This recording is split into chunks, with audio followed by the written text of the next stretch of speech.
Média Sorare. Média Sorare. Le premier podcast francophone dédié à Sorare. Salut, c'est Mehdi, Magic Mehdi sur Sorare. Très heureux de vous retrouver pour ce nouvel épisode du podcast Média Sorare qui sera principalement dédié à la NBA aujourd'hui. Lors de l'émission précédente, j'ai pu accueillir Hugo, alias Asgard, spécialiste de la Bundesliga allemande. Et aujourd'hui, j'ai le plaisir d'accueillir Bobby, alias Pépite Sorare NBA, créateur de contenu et spécialiste de la NBA. Salut Bobby. Salut Mehdi. Très heureux de t'avoir sur le podcast dédié à Sorare NBA. Ça faisait longtemps, c'était fort demandé. Et à la veille de la reprise du championnat NBA, je pense que tu étais la personne, en tout cas une des deux personnes les plus sollicitées pour participer au podcast. En effet, ça fait plaisir de retrouver la NBA et donc très content de participer à ce podcast pour pouvoir évoquer tous ces sujets-là sur Sorare, sur la reprise de la NBA et puis sur toute la hype autour d'un petit Français qui vient d'arriver. Oui, un tout petit, le plus petit joueur. C'est ça, exactement. Et je parlais un des deux managers les plus sollicités, l'autre étant Sorare NBA Jet, mais malheureusement il ne sait pas se libérer quand j'enregistre le podcast, mais il m'a dit que tu pourras parler de son projet, donc voilà, c'est parfait, donc tu pourras parler évidemment de toi, de ton expérience, de ce que tu fais sur Sorare, mais également toucher un mot apparemment c'était un gros projet et moi j'ai voulu garder la surprise, donc je me suis pas renseigné là-dessus, comme ça tu pourras en parler. Alors pour la petite anecdote, tu t'appelles normalement Emmanuel, mais tout le monde t'appelle Bobby, donc je vais digresser et je vais t'appeler Bobby pendant tout le podcast. C'est parfait. Et oui, en effet, on pourra parler de ce qu'on le résume en SoJet, Sorare NBA Jet, qui est un superbe projet et donc je pourrais parler un petit peu à sa place. Ok, écoute, parfait. Pour la communauté, ceux qui ne te connaissent pas, est-ce que tu pourrais te présenter ? Donc Emmanuel, aka Bobby, aka Pépite Sorare, donc sur Sorare NBA. 35 ans, fan de NBA depuis 2001. En gros, j'ai commencé mon premier souvenir NBA, c'était Phoenix Chicago finale 92, donc on peut dire que très petit j'ai bercé quand même dans l'univers du basket et donc joueur Sorare depuis septembre 2021. Ça on en parlera un peu plus tard de comment je suis arrivé dans Sorare. Pour faire simple, au début j'ai fait des études d'économie, de journalisme, etc. Pendant un petit moment j'ai même été rédacteur sur un site de basket qui est assez bien connu maintenant, qui s'appelle B-Basket, qui traite de l'actualité du basket français. Donc voilà, je suis énormément la NBA, mais pendant un long moment j'ai aussi beaucoup suivi le basket français et européen, ce que je fais moins maintenant. Voilà, en dehors de ça, pour faire simple, j'ai aussi gravité dans le monde du betting puisque j'ai été parieur sportif professionnel de 2012 à 2017. Donc quand je dis professionnel, c'est tout simplement que c'était mon seul revenu, mon seul gagne-pain pendant de longues années. Et j'ai décidé de, utiliser mes talents différemment et dorénavant je travaille dans une grande société, on va dire, qui est en rapport avec la NBA et le betting. Mais voilà, après je n'en dirai pas plus par rapport à ça, pour des questions tout simplement de tranquillité. C'est tout à fait appréciable. Ok, donc pendant 5 ans, parieur professionnel et donc spécialisé surtout en NBA. Tes débuts là, donc t'avais 13 ans quoi, 2001, c'était à 35 ans, donc c'était à 22 ans. On est tombé amoureux, je pense, plus ou moins au même âge. Moi je suis plus âgé que toi, mais moi c'était à 13-14 ans aussi, lorsqu'il y a eu l'expansion team des Magic. C'était en 89. J'avais 12 ans, voilà, j'avais 12 D'accord. ans. Ah ouais, c'est encore plus vieux, mais c'est en fait quand j'étais jeune, j'étais fan de foot et puis à un moment j'ai commencé un petit peu à me lasser et je me suis tourné vers un autre sport, donc j'ai commencé à faire du basket par moi-même et je me suis dit c'est vrai que sur Canal+ ils diffusent le basket, la voix mythique de Georges Eddy, et j'ai commencé à tout simplement énormément apprécier. En plus, c'est un peu bizarre de dire ça maintenant, mais à l'époque le basket c'était rare, c'était voir un match NBA, c'était un événement. Regarder le vendredi dans la nuit ou le dimanche soir les matchs, c'était un vrai événement et donc ça a rajouté un côté assez exceptionnel quand on voyait ces athlètes incroyables et donc voilà, je suis tombé amoureux et étonnamment ça peut paraître un peu bizarre, mais je suis tombé fan des Atlanta Hawks alors que pourtant c'était une franchise absolument catastrophique dans les années 2000, mais j'ai toujours aimé on va dire les petites équipes, un peu les underdogs, et donc je me suis tombé amoureux de cette équipe là et j'en suis toujours fan actuellement. Ok, je partage un peu ta peine parce que moi aussi j'aime bien les équipes underdog. Bon, et ouais, c'est gay, c'est génial, mais voilà. Bon, au moins, on a l'avantage que quand ça gagne, on est vraiment très très content, quoi. On s'en lasse pas. Ouais, c'est ça, exactement. C'est tellement rare qu'on apprécie. Voilà, c'est ça. Et Georges Eddy, bah ouais, sa voix aussi m'a bercé, m'a vraiment fait aimer le basket. Il fait partie de ces journalistes qui arrivent à transmettre leur passion et leur amour du sport et ouais, je pense qu'on est énormément en fait dans ce cas-là à suivre, enfin à aimer la NBA grâce en partie à lui. Moi je le suivais quand il était encore sur, je crois sur Eurosport, tu vois, avant le passage sur. Ouais, je me demande même s'il avait pas démarré sur France 2, je crois, ou quelque chose comme ça. Ouais, c'est possible. Moi, il y avait pas encore Internet, tu vois. Donc moi, il y avait même des matchs, j'écoutais sur la radio, tu vois. Je captais la radio américaine, parce qu'on a une base américaine pas très très loin de Bruxelles, à Mons. Et en fait, j'arrivais à capter en FM la chaîne et j'écoutais les matchs parce que voilà, à cette époque-là, oui, à part Canal+ une fois de temps en temps, comme tu dis, le samedi soir ou la nuit, le reste c'était via la radio. Donc le monde a bien changé depuis lors avec le NBA Pass. D'ailleurs, tu l'as pris le NBA Pass ? Ah, je l'ai depuis ses débuts. Depuis je crois 2008, j'ai toujours eu le NBA League Pass qui a bien évolué depuis. Et justement par rapport à ça, c'est aussi assez drôle parce qu'au début, donc quand j'ai commencé à vraiment être fan, j'essayais d'avoir un maximum de vidéos NBA, c'était très compliqué. Donc c'est vrai que je suis devenu un as du piratage et des sites illégaux pendant très longtemps avant de finalement basculer sur la solution légale parce que quand même tout simplement c'est beaucoup plus simple et beaucoup plus pratique pour pouvoir regarder les matchs directement sur l'ordinateur ou sur la télé. Avant c'était quand même très très compliqué. Je me rappelle d'avoir regardé un match de play-off avec Tracy McGrady en 2006 en commentaire chinois, vraiment avec des pixels partout et pourtant j'avais adoré. Mais comme quoi le monde a bien changé en effet. Tout à fait. Alors pour terminer, tes passions, parce que je vais voilà, comme je t'ai dit, je vais pas creuser le sujet sur ce que tu fais. Enfin, tu l'as bien exprimé. Mais est-ce qu'on peut connaître tes passions et tes origines, où tu vis actuellement ? Alors, à la base, je suis originaire de l'ouest de la France et maintenant je vis en région parisienne pour le travail justement.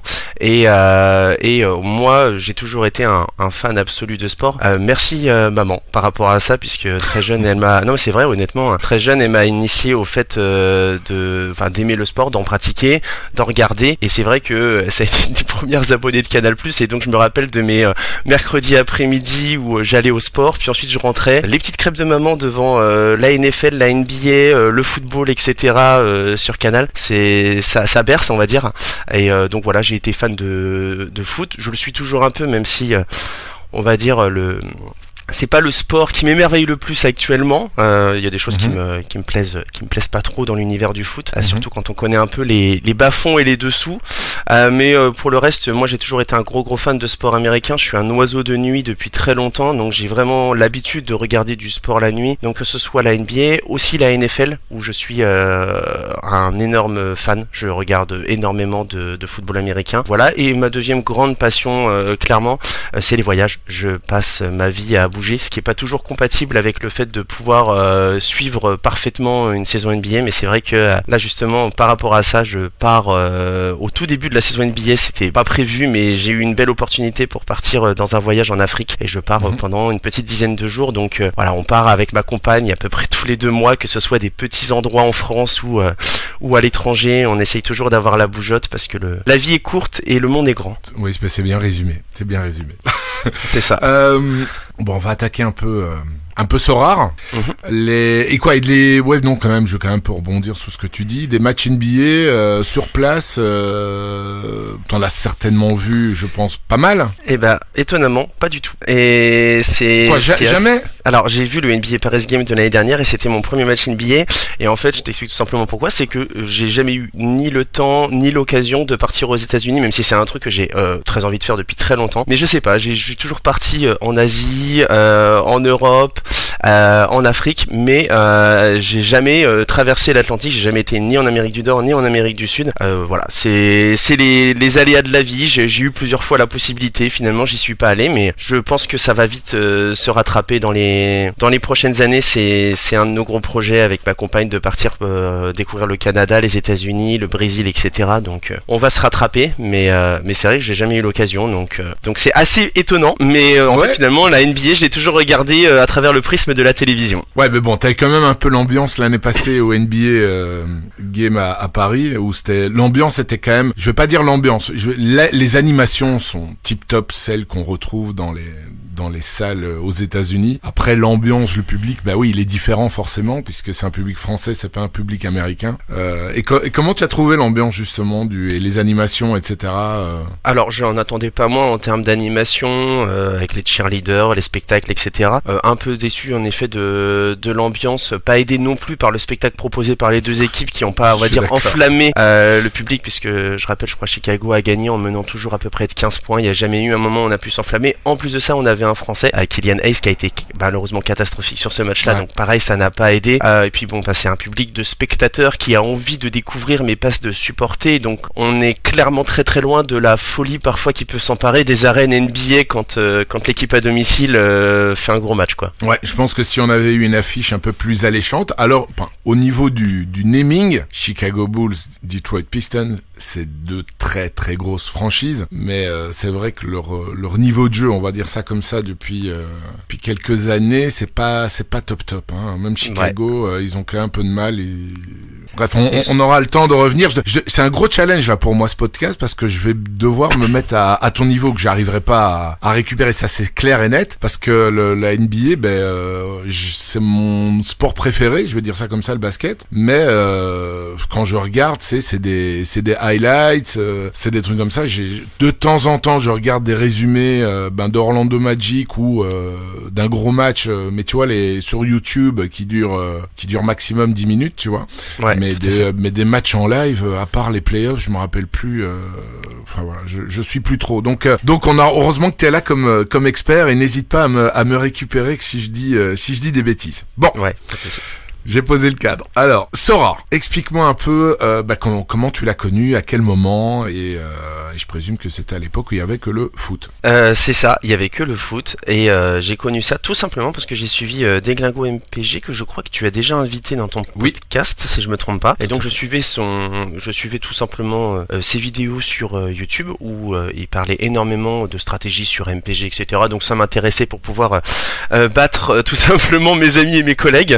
Voilà. J'essayais d'optimiser ma stratégie, et puis il a commencé à parler de Sorare en parlant un petit peu de cet univers. Alors moi je commençais un tout petit peu à mettre mes billes dans les cryptos, et puis je commençais à me dire ça peut être intéressant. Alors comme je disais, le foot c'est pas obligatoirement là où je suis le plus fort, mais j'ai un truc que j'apprécie énormément, c'est de dénicher des pépites. C'est bien pour ça que je m'appelle Pépite Sorare, c'est-à-dire en gros aller chercher des joueurs un petit peu jeunes qui n'ont pas encore explosé, ou des joueurs un petit peu sous-valorisés, ou qui reviennent de blessures, ou ce genre de choses. J'aime bien aller un peu dans les tréfonds pour chercher tout ça. Je me suis dit tiens, ça peut être intéressant, je peux peut-être acheter des cartes, et puis finalement réussir à trouver des joueurs que personne n'a trouvé, pour ensuite tout simplement pouvoir faire un petit peu d'achat-revente, un peu de profit, mais également peut-être pouvoir aligner des équipes un peu fun, un peu sexy, etc. Et j'ai commencé à m'intéresser à tout ça, mais j'ai quand même mis presque 6 mois avant de passer le cap, pour plein de raisons, parce que c'était déjà pas très accessible à l'époque Sorare, hein. C'est quand même faut se rappeler, je crois que t'as démarré en 2019, donc encore plus vieux. Non, début 2021.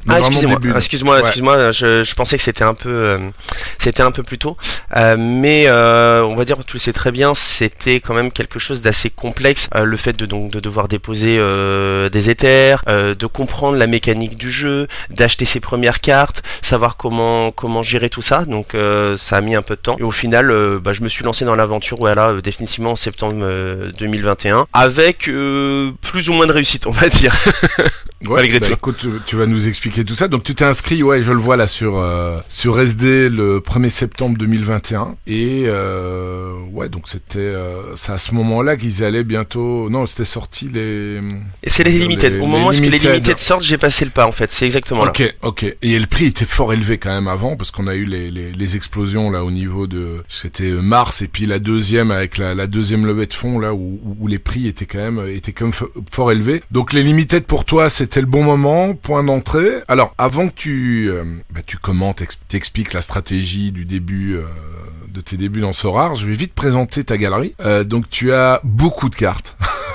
Tu as 328 cartes limited, 50 cartes rares. Alors les 50 cartes rares, corrige-moi si je me trompe, mais ce sont que... Ah non, je vois qu'il y a Elfrain Alvarez, il y a Elfrain Alvarez, l'ancienne pépite là, qui commence à prendre un tout petit peu d'âge, mais qui reste toujours jeune. Tous les autres, ce sont des joueurs NBA, et énormément de cartes, donc limited, où tu as également du foot. Ta galerie vaut un peu plus, même si c'est anecdotique, un peu plus de 2.6 Ether, reward winning line-up d'un peu moins de 10%. Voilà, là, ça c'est la présentation. Maintenant, explique-nous un peu tes débuts à partir de septembre 2021. Ouais, alors donc en effet, j'ai pas non plus une galerie exceptionnelle par rapport à d'autres que tu as pu inviter qui tapent les 5, les 10 ETH, etc. Moi, je suis rentré avec un petit budget dans l'idée de découvrir, de m'amuser. Donc, je crois que j'ai dû déposer quelque chose comme 500 € pour commencer en limited. Et voilà, j'ai commencé à acheter mes premières cartes avec, comme j'ai dit, plus ou moins de réussite. Le problème, je pense aussi, c'est, et je pense que c'est le problème de beaucoup de managers sur Sorare parfois, ça peut être le manque de connaissances. On achète des cartes de certains joueurs ou voilà dans certaines équipes, mais finalement on comprend pas trop les rotations, on sait pas trop quel va être leur rôle, etc.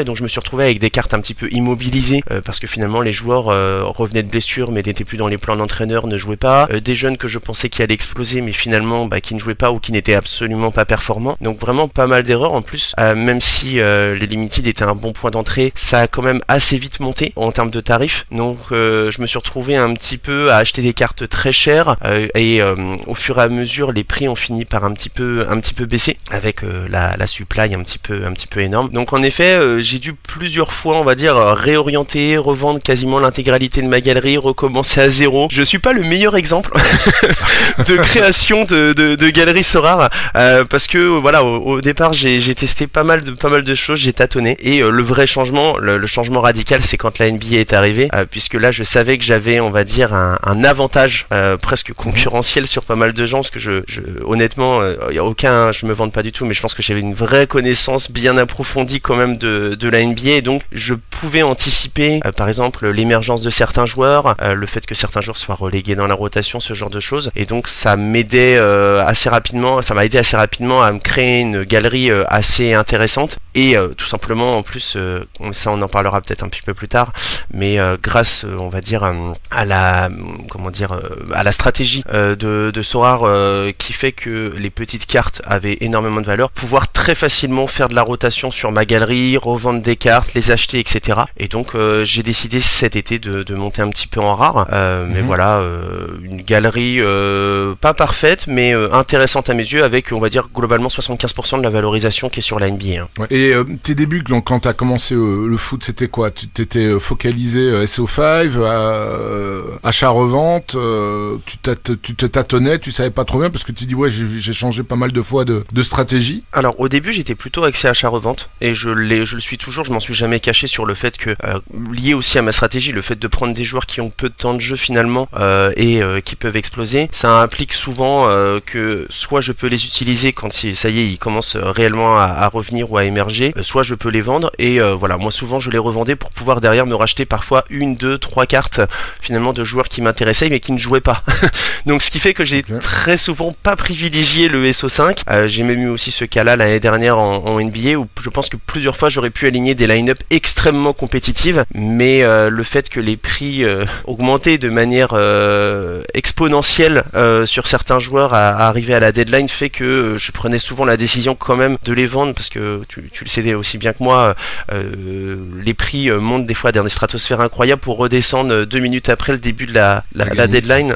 Donc c'est vrai que c'est assez compliqué finalement. Enfin, c'est un choix à faire, mais est-ce que ça vaut le coup d'aligner une line-up où t'es pas sûr de gagner, on va dire, une grosse reward comparé à ce que tu peux encaisser finalement sur la vente d'un joueur? Donc voilà, chacun sa stratégie, mais c'est vrai que je suis plus parti sur l'achat-revente globalement depuis le début de mon aventure Sorare. Ok. Et donc là, t'as construit ton pool rare. L'objectif, c'est quoi? C'est de d'être compétitif en rare contender et en rare champion? Je dirais plutôt rare contender parce que j'ai pas vraiment de gros MVP en rare. Ouais. Je dois avoir du Paul George, du Markkanen, etc. Mais c'est absolument pas suffisant. Du Morant, pour, mais bon, il faudra attendre. Voilà, donc en effet avec ça va être un peu complexe.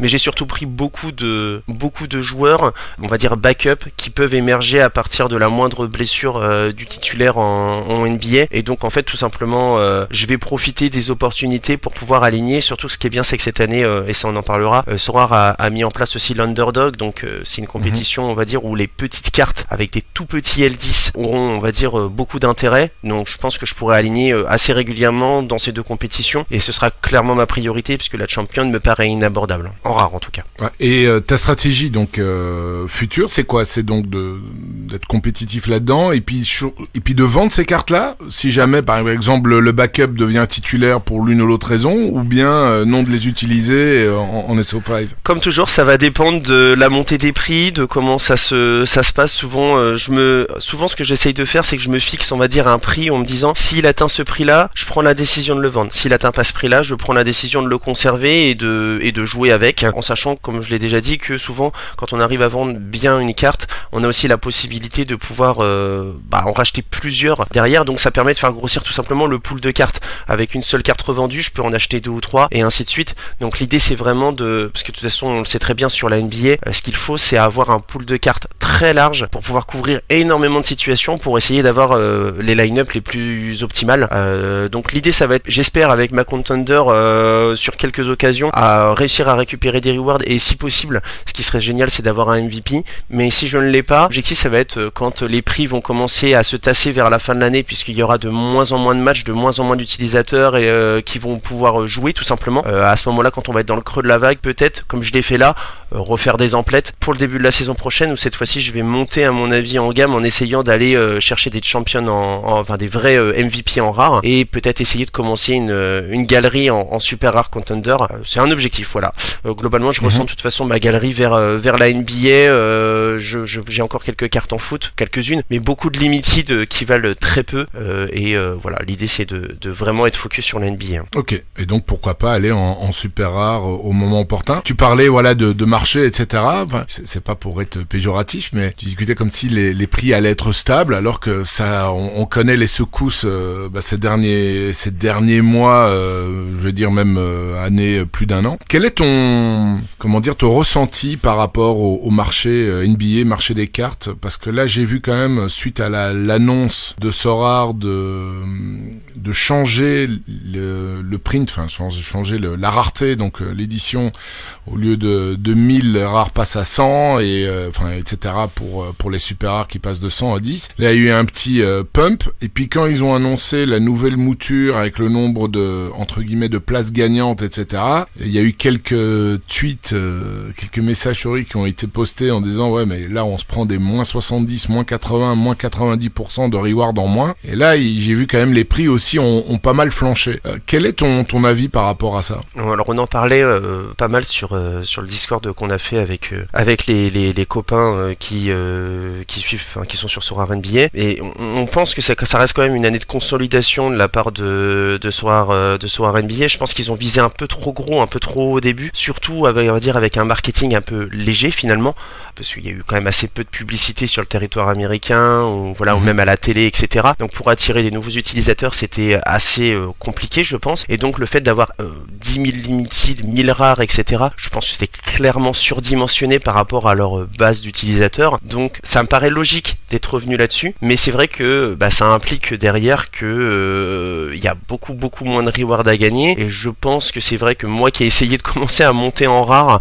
je me retrouve un petit peu, j'allais dire bloqué, parce qu'au final là sur les compétitions rares, comme je vois, je crois que c'est dans le champion, je crois qu'il y a 90 rewards seulement à gagner pour ceux qui font leur line-up. Donc en gros faut être dans le top 2, top 3% chaque week-end. Ce qui me fait un petit peu peur, ça va être le côté, je pense qu'il y aura de la hype au début, les gens ont envie d'acheter des cartes, etc., ont envie de jouer. J'espère que le découragement sera pas trop élevé quand au bout de quelques game week, quelqu'un qui aura fini 100ème se rendra compte qu'il a pas gagné de cartes, alors alors que pourtant il a fait une super performance et qu'il a fini dans le top 4%. Et c'est un peu ça qui m'inquiète par contre. Mais voilà, après je pense que Sorare a un super produit entre les mains, mais pour le moment je pense qu'il est sous-exploité de leur part. Je reste persuadé que de toute façon au niveau des prix c'est du classique, c'est-à-dire que comme un petit peu au foot, en début de saison ça monte énormément, il y a un petit peu de hype on va dire jusqu'au mois de décembre globalement parce qu'il y a énormément de matchs, ça enchaîne, et puis après les gens commencent à se dire tiens, la saison NBA arrive bientôt à la fin, il reste plus que 2 mois, et là les prix commencent à baisser tout simplement. C'est un marché extrêmement cyclique,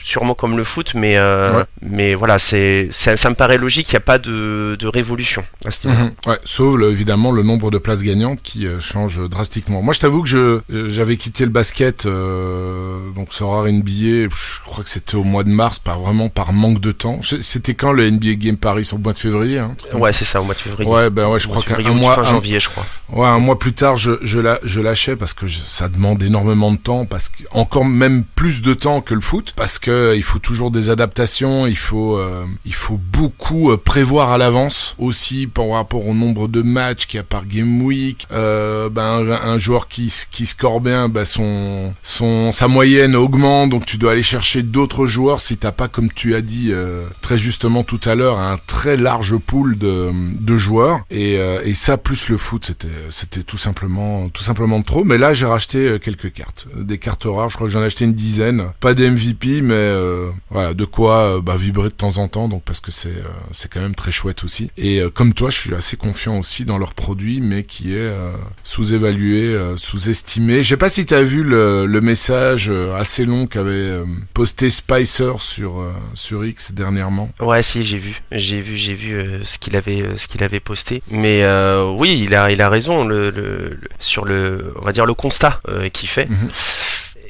Je pense qu'on est beaucoup à dire que on a du mal à comprendre peut-être la stratégie, ou en tout cas où va Sorare, et en plus ça n'aide pas parce que leur communication n'est pas obligatoirement parfaite ces derniers temps, donc ça perd, enfin on va dire les utilisateurs qui sont là depuis quelques années sont parfois un peu décontenancés, un peu perdus et voilà, aussi un peu déçus, parce qu'au final si on regarde le gameplay NBA de cette année, on va dire ils ont donné un petit peu ce que les joueurs attendaient, mais on va dire pas grand chose de plus, c'est-à-dire on va dire une meilleure gestion de la supply en diminuant pour éviter d'avoir des crashs de prix absolument catastrophiques comme l'année dernière, une compétition supplémentaire qui sera là tout le temps, qui est la Underdog, qui avait beaucoup plu aux gens, mais au final c'est pas grand chose de plus, c'était assez simple à mettre en place, et derrière on n'a pas non plus grand chose de plus. Si on regarde bien, le gameplay est le même, ils sont repartis sur une nouvelle, on va dire un nouveau système pour les commons qui est exactement le même que la saison précédente. On se pose presque la question, mais qu'est-ce qu'ils ont fait pendant 5 mois?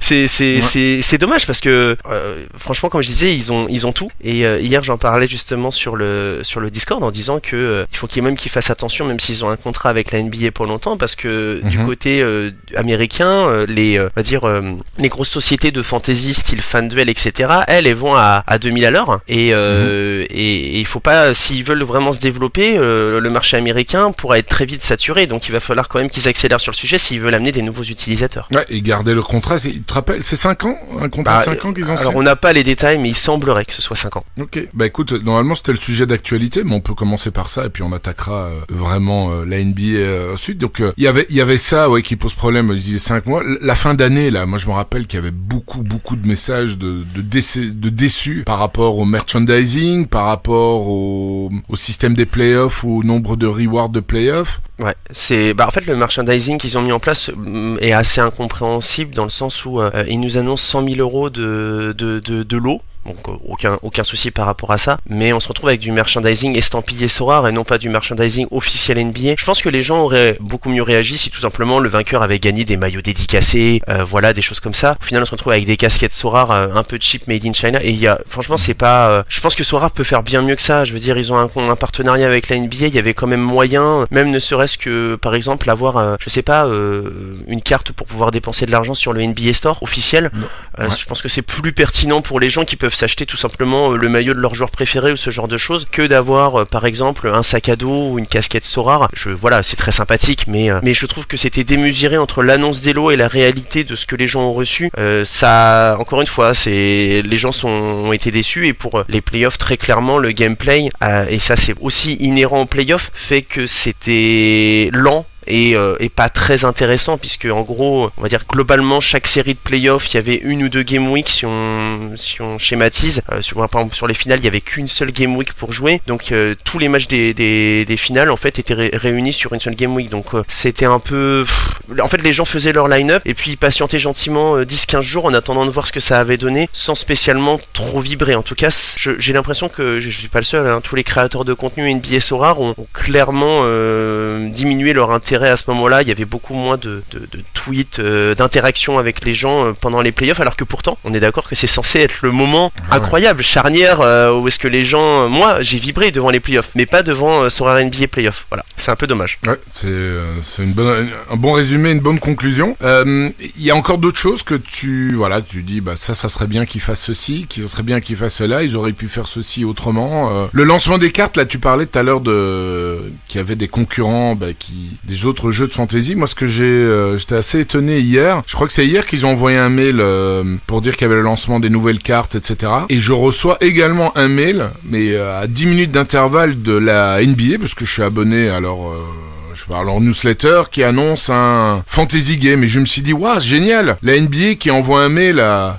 tous ses abonnés pour annoncer Sorare, et en fait non, c'était leur propre jeu de fantasy, et il y avait des sortes de cartes en fait où t'avais les joueurs NBA, et c'est pour ça que j'ai regardé, c'est là que je me suis dit mais c'est pas des cartes Sorare, c'est des autres sortes de cartes. À mon avis, ça fonctionne peut-être pas avec des cartes, mais en tout cas je trouvais la communication très très bizarre, quoi, à 10 minutes d'intervalle avec la communication officielle de Sorare qui annonce le lancement des nouvelles cartes. Ouais, et puis on a l'impression, entre guillemets, que, on va dire, Sorare a obtenu l'exclusivité de la NBA, mais que clairement la NBA, elle, c'est pas spécialement un produit sur lequel j'ai pas l'impression qu'elle pousse énormément pour le développement. Sorare, je pense qu'ils ont envie de développer des choses, mais eux, c'est un partenariat comme un autre qui permet, on va dire, de gratter quelques millions, et c'est ça aussi qui m'inquiète un peu, parce que comme je disais, la NBA, c'est une énorme machine, et si, entre guillemets, après ils arrivent à développer un jeu de fantasy interne et à l'internaliser et à plus dépenser, entre guillemets, à récupérer encore plus d'argent, ça peut être tout à leur avantage. Et puis comme je disais, il y a aussi des sociétés aux États-Unis qui sont implantées très fortement là-bas, et où tous les Américains sont dessus, surtout pour les jeux de fantasy football américain, et je serais pas étonné que ça se bataille très très fort à la fin du contrat de Sorare NBA pour récupérer, surtout si les NFT reviennent un petit peu en tendance, parce que là aussi ce qu'il faut aussi noter, c'est qu'on est dans un creux actuellement, que ce soit dans les cryptos, dans les NFT, donc c'est aussi normal que ça a un petit peu de mal à décoller et que ça attire pas des tonnes de gens, mais voilà, je pense qu'il y a mieux à faire, et il va quand même falloir, je trouve, qu'ils mettent un petit peu les bouchées doubles en termes de dynamisme, de communication, d'interaction, etc., pour que ça prenne vraiment forme, parce que je trouve pour le moment que il y a mieux à faire. Ouais, moi je pense qu'au niveau de la NBA, la stratégie est bonne pour internationaliser et encore plus, renforcer l'image de la NBA dans le monde. Mais est-ce qu'on peut dire que Sorare NBA a principalement attiré des Européens et pas le public avide de fantasy américain? Ouais, clairement. Hein. On n'a pas les stats, mais je pense qu'on le ressent. Je crois quand même sur le Discord officiel de Sorare NBA, on se rend compte qu'il y a quand même énormément de francophones. Bon, c'est normal, ça reste quand même une boîte française et un jeu, on va dire, français à la base, donc c'est normal que ça ait plus touché le public français, mais j'ai pas l'impression qu'il y ait vraiment une vague massive de joueurs américains qui soient venus en se disant c'est le nouveau fantasy game à la mode auquel il faut que je joue absolument, quoi. Parce que je pense que vraiment pour eux aux États-Unis, ils le voient comme un jeu de fantasy, pas comme un investissement, mais comme un jeu de fantasy. Ouais. Et c'est ça qu'il faut qu'ils arrivent à développer, en fait, parce que pour avoir des nouveaux utilisateurs, parce que nous on est là pour beaucoup depuis un petit moment, même pour ceux qui sont arrivés, il y a beaucoup de personnes quelques personnes plutôt qui le voient comme un jeu, mais il y a encore beaucoup trop de gens, et moi aussi le premier, qui le voient comme un investissement, et donc tant qu'ils arriveront pas à faire passer cette barrière-là, il y aura pas un onboarding massif, je pense, sur la NBA. Ouais, surtout que les Américains, c'était les premiers à être super hypés par la hype NFT qu'on a connue fin 2020 jusque fin 2021, et ils sont pris quand même des sacrés claques en première ligne avec tous les projets qui sont crachés, et dont NBA Top Shot. On en a déjà parlé pas mal de fois quand le podcast parlait d'NBA ou d'NFT, et à voir. Moi, honnêtement, je sais pas, je suis pas convaincu à 100% que la hype NFT reviendra telle qu'on l'a connue. Honnêtement, je suis vraiment pas sûr. Surtout que je pense que maintenant il y a des cadres aussi législatifs qui commencent à être mis en place, et donc il y aura peut-être un peu plus de régulation sur ce genre de projet, et donc un peu moins de on va dire d'argent facile à se faire comme il y avait la possibilité au début, et donc qui a attiré aussi, on va dire, beaucoup de gens en se disant ah ouais, je rentre, je vais pouvoir très facilement me faire de l'argent. Ça va peut-être être aussi un peu terminé. Mais de toute façon, on voit bien que Sorare, que ce soit sur le foot ou sur la NBA, veut clairement faire basculer son jeu sur un jeu un jeu quoi, c'est-à-dire un jeu de fantasy, de fun, et plus du tout sur le côté investissement. Mais pour le moment, j'ai pas l'impression que ça prenne trop encore. Donc, non, et pourtant ils auraient pu faire. La keynote, je me rappelle la keynote du lancement de la NBA, elle était bien quand même, la keynote, avec l'ancien joueur NBA là de Chicago, j'ai oublié son nom. C'était qui déjà? C'était pas BJ? Non, c'était Armstrong, non? C'était pas ça? Je me demande. Non, c'était pas BJ, mais c'est pas grave. Je l'ai plus en tête, mais c'est vrai qu'ils avaient un partenariat avec Karl Anthony Towns. Là, cette année, j'ai vu qu'ils avaient un partenariat avec 4 autres joueurs NBA. Donc, il doit y avoir Donovan Mitchell, je sais plus. Mais tu les as vus? Bah, j'ai vu là, ils ont envoyé leur publicité sur les réseaux sociaux, et on voit les 4 joueurs qui sont dedans, et donc qui font la publicité. Maintenant, la publicité est magnifique. La publicité, à mon avis, peut être assez sympa et vendeuse. La vraie question, c'est que pour le moment, chaque fois qu'ils ont sorti une publicité, elle n'est jamais arrivée, on va dire, sur le format télévision, etc. Tous les utilisateurs du League Pass le savent, quand il y a des temps morts, il y a des publicités. Espérons que finalement, cette publicité Sorare soit par exemple sur le NBA League Pass, et que ça amène des gens tout simplement à s'intéresser au projet. Ça, ce serait un vrai changement. Oui, vraiment. Le League Pass, je pense vraiment que ça pourrait être un après, il faut voir combien ça coûte, mais c'est clair que ça serait une stratégie optimale. Je vais essayer de retrouver le nom de l'ancien joueur NBA. Ah, si tu le retrouves, moi je l'ai plus.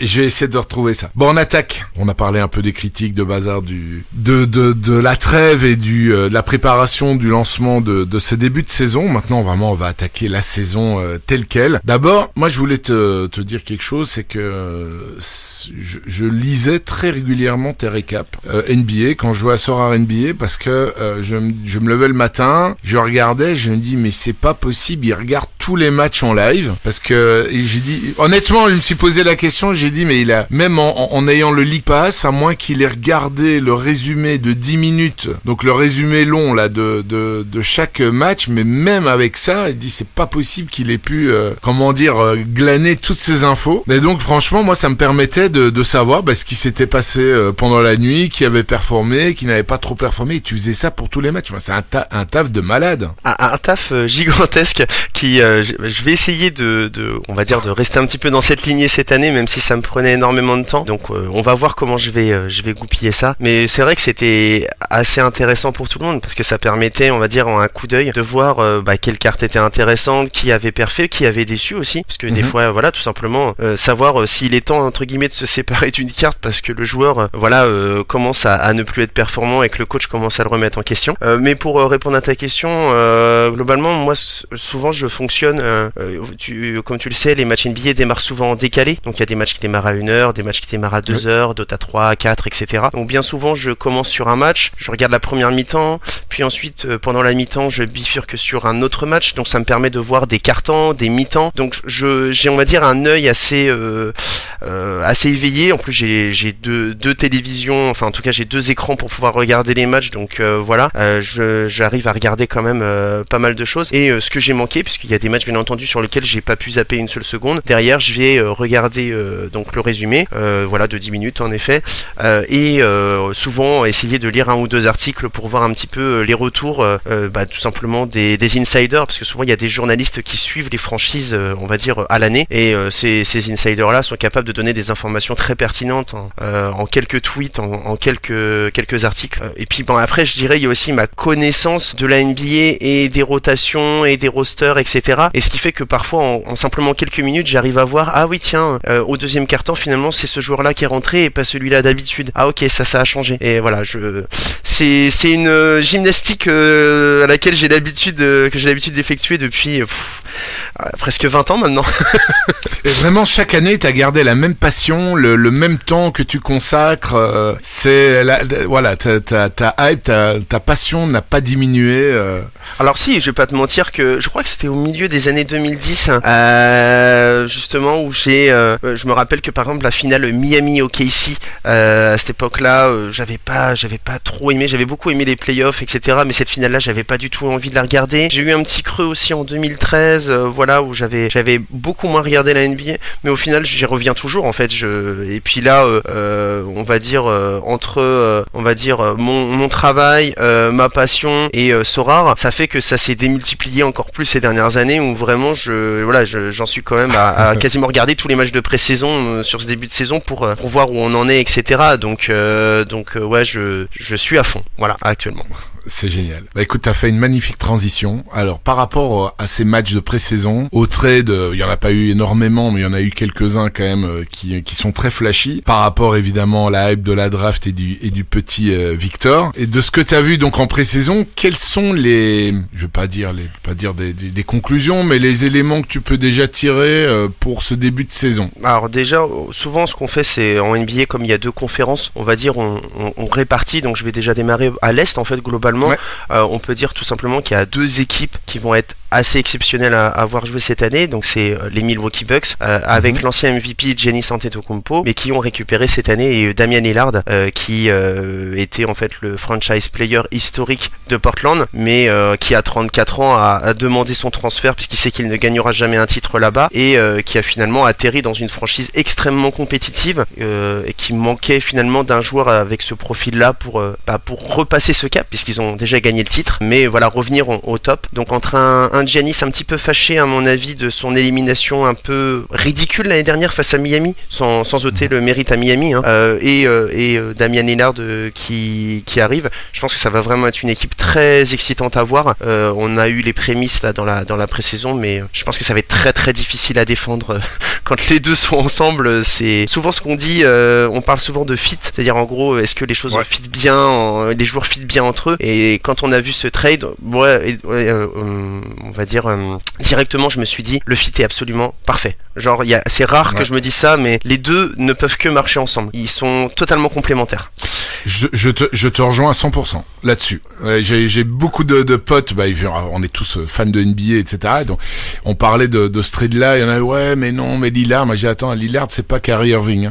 Lillard c'est un super joueur, il sait faire le collectif, il sait jouer, prendre les choses en main quand c'est nécessaire, et je suis d'accord avec toi, ça risque de faire mal. Maintenant il faut qu'il reste en bonne santé, parce que corrige-moi si je me trompe, mais l'année passée ils ont été éliminés, il y avait quand même un gros joueur qui n'a pas joué, c'était Middleton. Ouais, et là sur la pré-saison, Middleton n'a pas joué non plus, donc il a été re-signé, donc on va espérer que sa santé le laisse un petit peu tranquille cette année. Mais voilà, Middleton malheureusement maintenant on va dire c'est un peu la troisième option, et j'espère que ça va pas non plus trop descendre, parce qu'il a été très gêné par son genou, et voilà, on va juste espérer que le trio puisse être formé, parce que je pense que si les trois sont là, on peut avoir, on va dire, une énorme opposition, un énorme choc en play-off contre Boston, et ça me permet de faire la transition vers Boston, qui est à mon avis l'autre équipe qu'il va falloir regarder, tout simplement parce que déjà Boston va quasiment tout le temps en finale de conférence ou en finale depuis des années grâce à leur duo Jason Tatum et Jaylen Brown, et cette année on va dire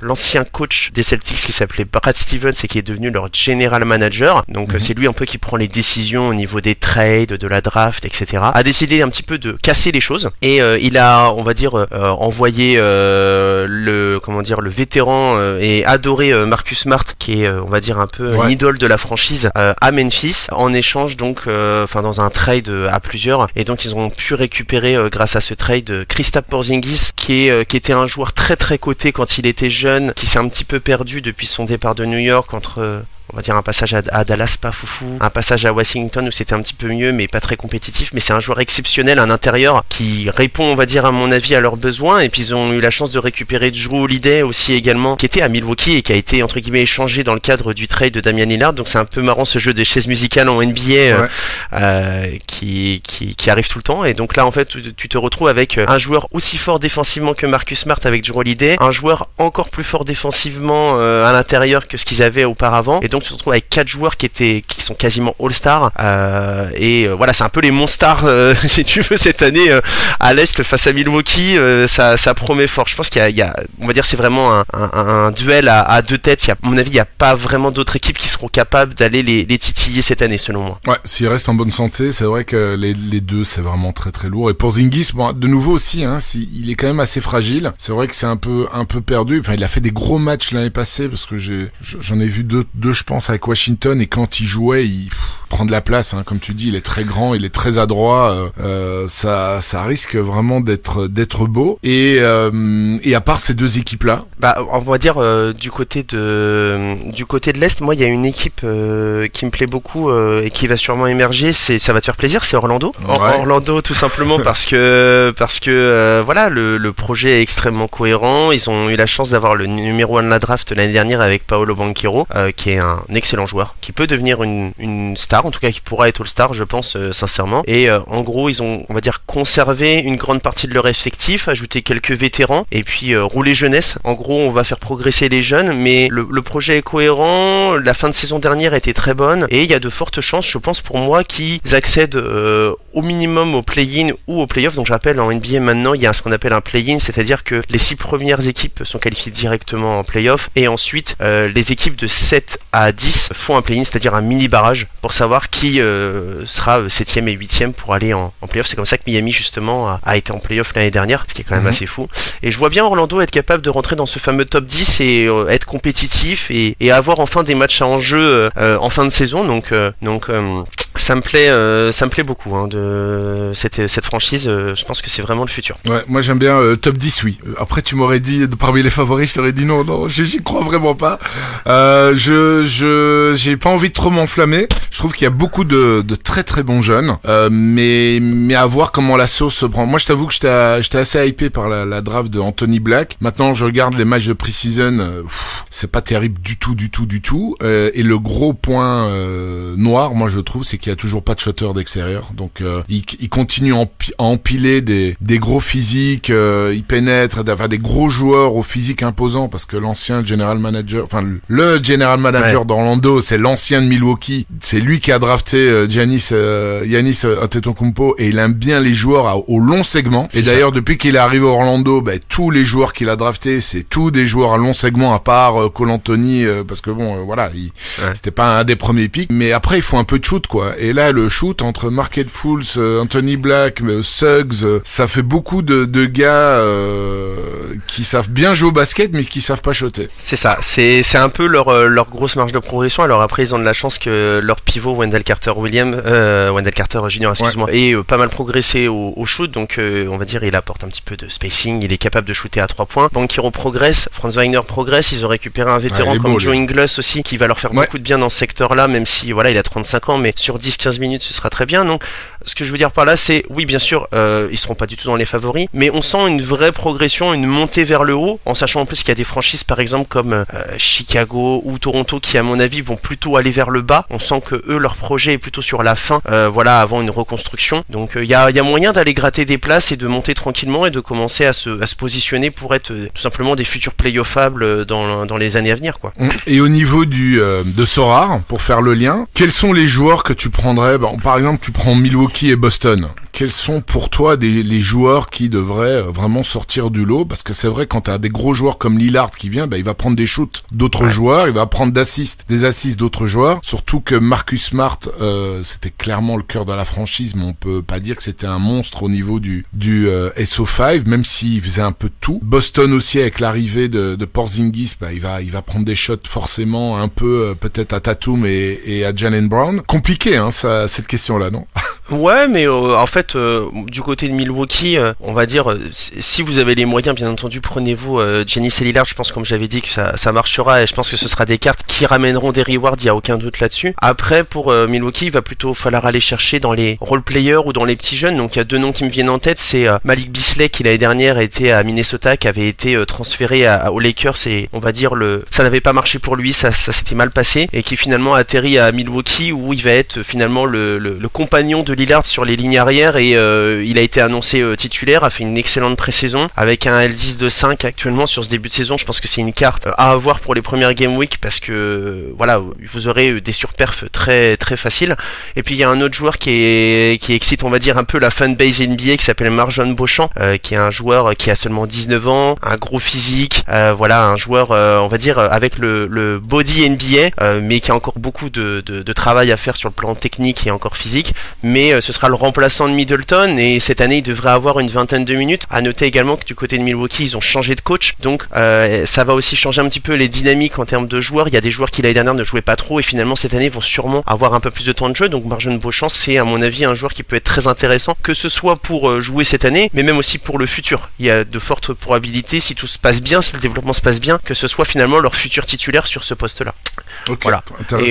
Et puis du côté de Boston, je pense qu'on va devoir patienter malheureusement, parce que beaucoup de joueurs ont eu des très grosses perfs durant les playoffs. Drew Holiday, enfin en tout cas au moins Tatum et Brown. Et je pense que comme tout le monde va un petit peu se vampiriser en termes de shoot, leur L10 va être assez haut, et je pense que ça va être assez compliqué de les insérer dans des line-up en début de saison. D'un point de vue basket, ça va être très cool à voir jouer Boston. D'un point de vue Sorare, je pense pas que ce soit la meilleure équipe à exploiter, en tout cas cette année, en tout cas au moins sur ce début de saison. Donc ça, ce sera compliqué. Et pour finir sur Orlando, dont on a parlé, je pense que il y a un joueur que je kiffe énormément qui s'appelle Markelle Fultz, qui est leur meneur de jeu, pour plein de raisons, pour le parcours, le fait que c'était un joueur absolument exceptionnel à l'université, qu'il se blesse à l'épaule quand il arrive à Philadelphie, qu'il perd son shoot. C'est la première fois de ma vie que je vois un joueur qui perd son shoot, il ne sait plus shooter, qui perd la confiance, puis finalement qui se fait récupérer par Orlando au moment où est-ce que sa valeur est au plus bas, puis qui retrouve au fur et à mesure de la confiance, qui redevient un super joueur NBA. J'aime beaucoup le parcours de joueur et tout ce qu'il apporte et tout ce qu'il fait sur le terrain. Donc ça, c'est un joueur, c'est plus coup de cœur. Je sais pas si en termes de on va dire de SO5 ce sera vraiment la carte la plus pertinente, mais c'est un vrai coup de cœur, et j'espère pour lui qu'il fera une grosse saison. Ouais, moi j'adore ce joueur aussi, vraiment. S'il avait un peu plus de shoot, mais là il a l'air d'être en mission. Là, j'ai regardé un peu l'actu, ça j'ai bien suivi pendant l'intersaison, des images, des entraînements, des interviews, etc.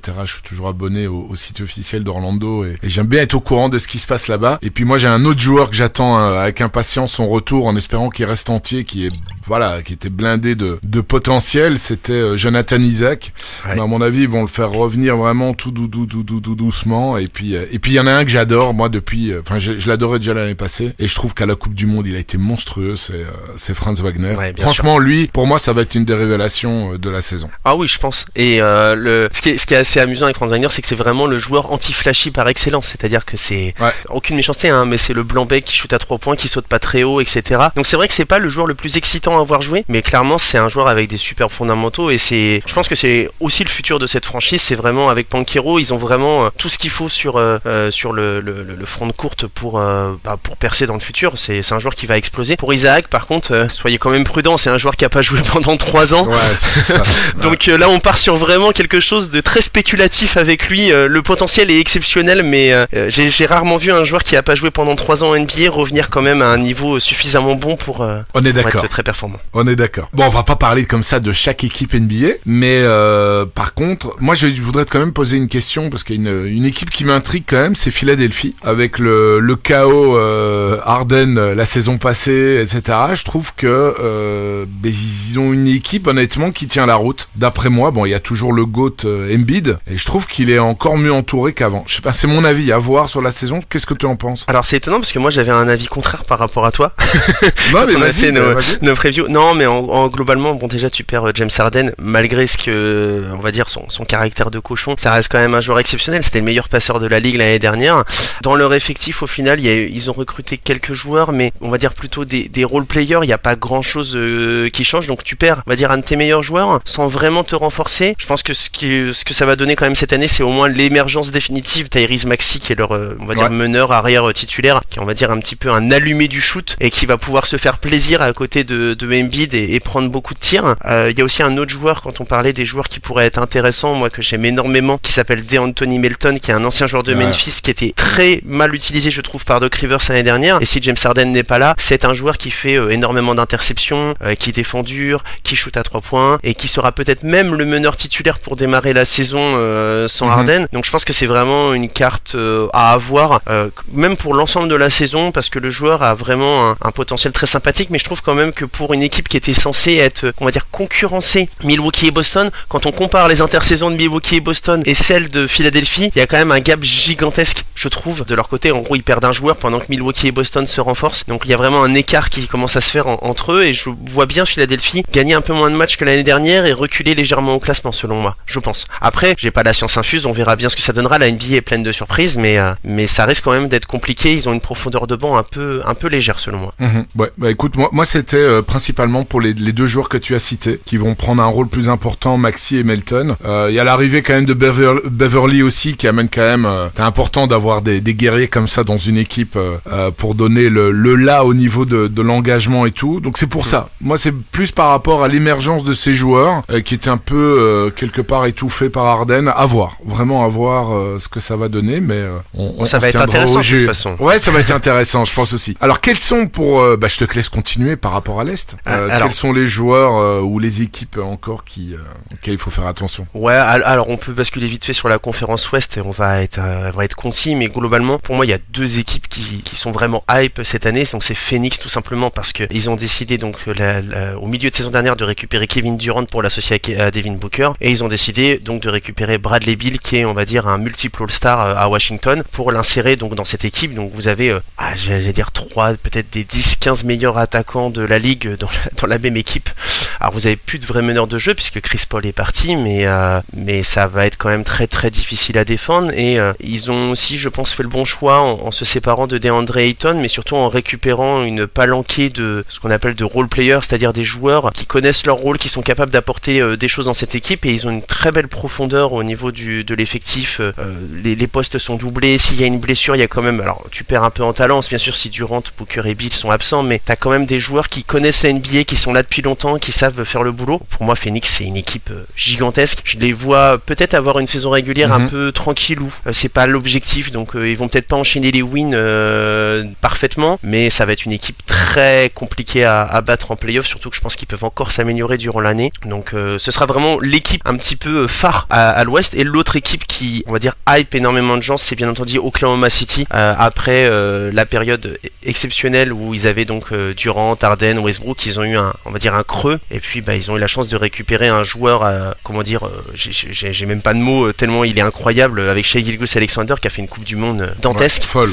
Ouais. Voilà, c'est un joueur que j'apprécie depuis ses débuts aux Clippers, que j'avais annoncé à tout le monde que ce serait une star, parce qu'il a vraiment tout le package. Et ce qui est bien, c'est qu'ils ont pris leur temps, ils l'ont développé, ils ont ajouté des pièces, et puis là ils ont donc je rappelle que le numéro 2, je crois, Chet Holmgren de l'année dernière n'avait pas joué à OKC parce qu'il s'était blessé, et cette année donc il est disponible. Donc leur gros problème l'année dernière, c'était justement d'avoir un secteur intérieur un peu faible, et là ils corrigent cette carence de leur côté. Donc c'est une équipe qui n'était pas en playoff l'année dernière, mais qui a tout pour peut-être finir dans le top 8, et soyons peut-être un peu fous, même dans le top 6. C'est pas la première fois qu'on verrait des équipes jeunes d'un coup exploser. On avait eu ce cas avec les Warriors à l'époque et tout ça, et je serais pas du tout étonné qu'il y ait un gap vraiment monstrueux vers le haut de la part de Oklahoma City, avec une équipe ultra excitante, quasiment que des jeunes joueurs qui peuvent progresser. Ça va être c'est la franchise du futur, très clairement, en NBA. Ouais, nickel. Je te suis là-dessus, j'ai rien à dire.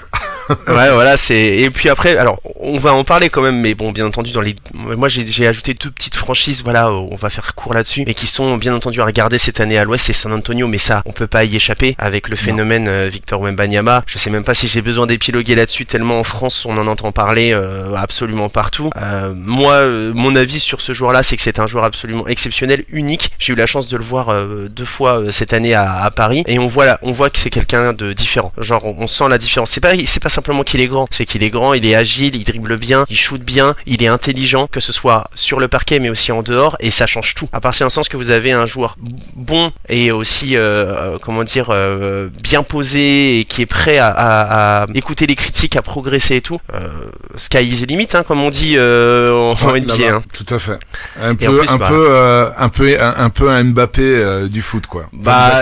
Il y a eu sa fameuse phrase qui a fait un peu rire, où il a dit comment vous comparez par rapport à Mbappé. Il a dit j'espère que Mbappé un jour sera qu'il sera le Mbappé du basket. En gros, voilà, il a voulu inverser un peu les rôles. C'était assez drôle quand il a dit ça, un peu hautain, mais il a confiance en lui. Et puis la deuxième franchise éventuellement dont on peut parler, c'est les Clippers, qui sont les contenders depuis des années et des années. On n'y croit plus parce qu'ils sont tout le temps blessés. Je rappelle qu'ils ont 2 joueurs exceptionnels avec Kawhi Leonard et Paul George qui passent leur vie à l'infirmerie, et il semblerait qu'ils soient revenus en forme sur ce début de saison. L'équipe est très bien équilibrée. En fait, ils ont tout pour, mais personne n'y croit parce qu'on sait que au mois de mars, les 2 vont être sur le banc de touche. Mais si éventuellement ils ne se blessent pas, attention aux Clippers. Voilà. Donc c'est les 2 franchises qui me viennent en tête, sur lesquelles on pourrait avoir un petit coup d'œil durant la saison. Ouais. Et sinon pour les valeurs sûres, style Denver, Golden State, ils vont rester normalement toujours aussi dangereux, non? Ouais. À Denver, ils ont un 5 majeur qui a absolument pas bougé, donc qui a gagné le titre.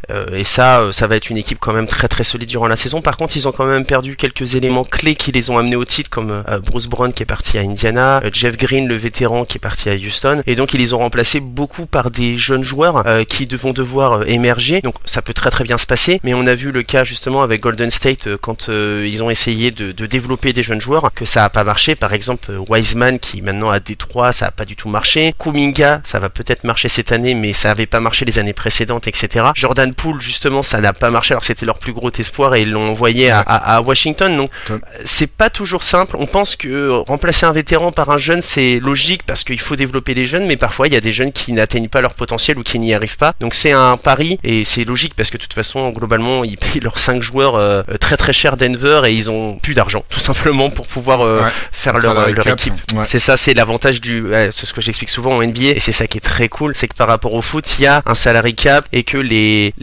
équipes les plus mauvaises peuvent se renforcer à la draft et que les équipes, on va dire, les plus fortes sont obligées de payer très très cher et de redonner de l'argent aux équipes les plus faibles. Donc ça équilibre les forces en présence et les dynamiques. Par exemple, telle équipe était très forte pendant des années, peuvent très très vite s'inverser et c'est ça qui est cool en NBA. C'est pour ça souvent que quand tu disais par exemple sur le NBA Paris Game que Chicago et Détroit c'est 2 noms ronflants, ouais, mais c'était dans les années 90. Maintenant on est en 2010 et voilà, enfin 2020 même, voilà, et en gros maintenant c'est plus du tout des franchises intéressantes et ça tourne vite en NBA par rapport à ça. Tout à fait. Et c'est ça que j'adore aussi, moi, c'est le fait que il y a, toutes les équipes partent plus ou moins d'un pied égalité, mais bon, on sait aussi très bien que les grosses villes, les Los Angeles, les Boston, etc., ils ont aussi plus facile à attirer des gros joueurs d'autres de petites franchises comme Orlando par exemple ou même Atlanta. Ouais, je comprends, hein, t'es un joueur de basket américain qui touche pas mal d'argent, c'est quand même plus sympa de le dépenser à New York ou à Los Angeles qu'à Milwaukee, quoi. Et aucune critique, hein, par rapport à ça. Et pour ça hype aussi, c'est tout à fait différent, hein. Donc ça c'est clair qu'il peut développer au niveau de la publicité, etc. T'as pas le même, t'as pas le même regard ou le même public quand tu joues aux Lakers que quand tu joues je vais prendre Orlando, voilà. Ouais.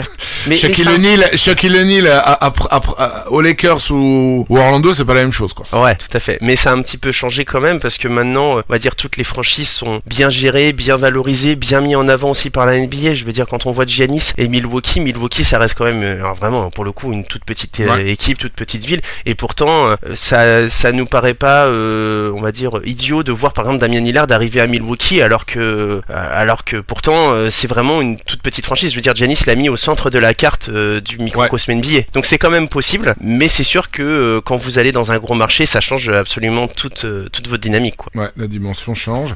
Minnesota, qu'est-ce que t'en penses? Parce que moi je trouve que l'année passée ils étaient quand même pas loin d'embêter Denver au premier tour, et je me rappelle Bruce Brown, il avait dit après avoir gagné donc le titre, a dit que leur adversaire le plus compliqué c'était probablement Minnesota. C'est une franchise qui est en devenir. Je pense que ce qui les handicape, c'est malheureusement, c'est dur à dire, le trade de Rudy Gobert qu'ils ont payé très très cher. Donc ils l'ont échangé contre un choix de draft qui s'appelle Walker Kessler, qui est maintenant monstrueux à Utah, plus plein de tours de draft, plus, enfin bon, en gros c'est un trade absolument déséquilibré. On le savait dès le début, mais c'est encore pire année après année. Et donc ça les handicape aussi parce que on va dire l'association avec Karl Anthony Towns, c'est pas optimal, c'est le moins qu'on puisse dire, et je pense que c'est pas ce qu'il leur faudrait, et ça limite un petit peu on va dire la capacité à cette équipe à se propulser vers le haut. Mais ils ont quand même un joueur exceptionnel en la présence d'Anthony Edwards qui a fait une Coupe du Monde lui aussi assez dingue, qui passe un cap. Ce qui est assez marrant, moi j'étais assez sceptique sur Anthony Edwards quand il est arrivé en NBA, puisque sa première déclaration c'était je n'aime pas le basket, moi c'est juste un métier. Donc c'est vrai que non mais c'est vrai, donc mais c'est le cas de beaucoup de joueurs, pareil au foot, hein, c'est pareil, hein. Mais c'est assez drôle de le dire. Par contre, ce qui est assez, il l'a redit, je crois que c'était l'intersaison d'après, il a dit ouais mais finalement je trouve que c'est assez fun quand même le basket. Voilà, donc il s'est rendu compte qu'il était bon et qu'il avait envie de progresser, donc on va dire ça change quand même pas mal de choses pour Minnesota. Et voilà, on sent aussi qu'il y a un basculement. Pendant très longtemps on disait Minnesota c'est l'équipe de Karl Anthony Towns, maintenant Minnesota c'est l'équipe d'Anthony Edwards, donc déjà ça change un peu, et je serais pas étonné qu'ils essayent des mouvements un peu agressifs en essayant de trader Karl Anthony Towns pour essayer de passer ce fameux cap. Mais est-ce qu'ils vont pouvoir vraiment prétendre à aller loin en playoff? Déjà, j'ai envie de dire, déjà il faut qu'ils aillent en playoff, et s'ils y vont, si déjà ils passent un tour, ce sera une très grande réussite pour cette franchise qui est historiquement très mauvaise, hein. Je rappelle qu'ils ont jamais été plus loin que la finale de conférence avec Kevin Garnett, et puis c'est tout, quoi. Ça, c'est une des rares franchises qui a jamais gagné de titre en NBA, hein, justement, les Wolves. Ouais, tout à fait. Super. Et Sacramento?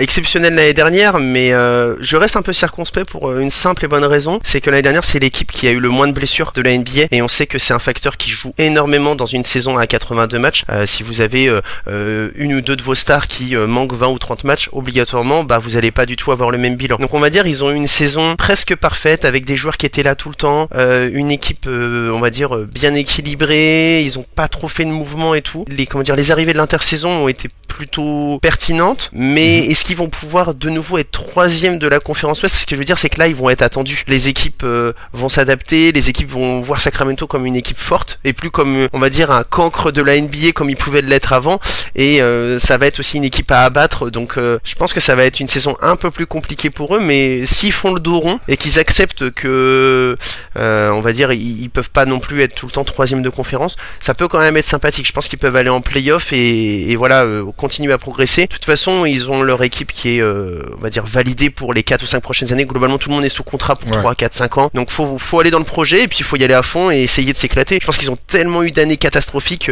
que le public de Sacramento sera quand même content s'ils vont tout le temps en playoff, même s'ils perdent au premier tour, hein, j'ai envie de dire. Ouais, et l'année passée quand même on n'était pas loin, enfin à un doigt cassé de Fox de l'énorme surprise contre Golden State, hein. Est-ce que c'est si énorme que ça, sachant qu'ils étaient 3e et Golden State 6e? Mais oui, je comprends ce que tu veux par dire. Rapport au nom, par rapport au nom, et par rapport aussi à l'expérience playoff, parce que c'est vrai que des grosses équipes des jeunes équipes NBA qui font des grosses saisons, les playoffs c'est quand même un autre sport, et on le voit clairement, hein. Ah oui. L'intensité n'est plus la même, c'est comme si on changeait de dimension, c'est un autre championnat. Ouais. C'est ça, et c'est aussi pour ça que c'est un petit peu dommage quand on repasse un petit peu sur le côté Sorare, de se dire que finalement c'est presque deux championnats différents et qu'on n'ait pas réussi à trouver un truc qui permette de hyper plus les gens sur ces playoffs, alors que pourtant elles ont été exceptionnelles en termes d'intensité, en termes de rebondissement. Voilà, c'était des très belles playoffs pour le coup, et voilà, un petit peu dommage que ça n'ait pas pu prendre la mayonnaise au niveau de Sorare. Mais ouais, c'est vraiment pas le même sport, hein. Vous regardez un match de saison régulière par exemple au mois d'avril entre Détroit et Charlotte, et un mois après vous regardez un premier tour de playoff, vous vous demandez s'ils jouent vraiment dans la même ligue les deux équipes, hein. Enfin les 4 équipes.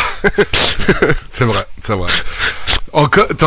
Tu veux encore ajouter quelque chose par rapport aux équipes, ou bien on peut attaquer les joueurs? Non, pour les équipes on est bon, hein. Et donc pour les joueurs, quels sont les joueurs? Bon, on en a parlé évidemment de Wemby. Pour toi c'est un joueur à avoir, SO5, tu crois qu'il va remplir la stat sheet? Ah oui, mais le problème ça va être son prix.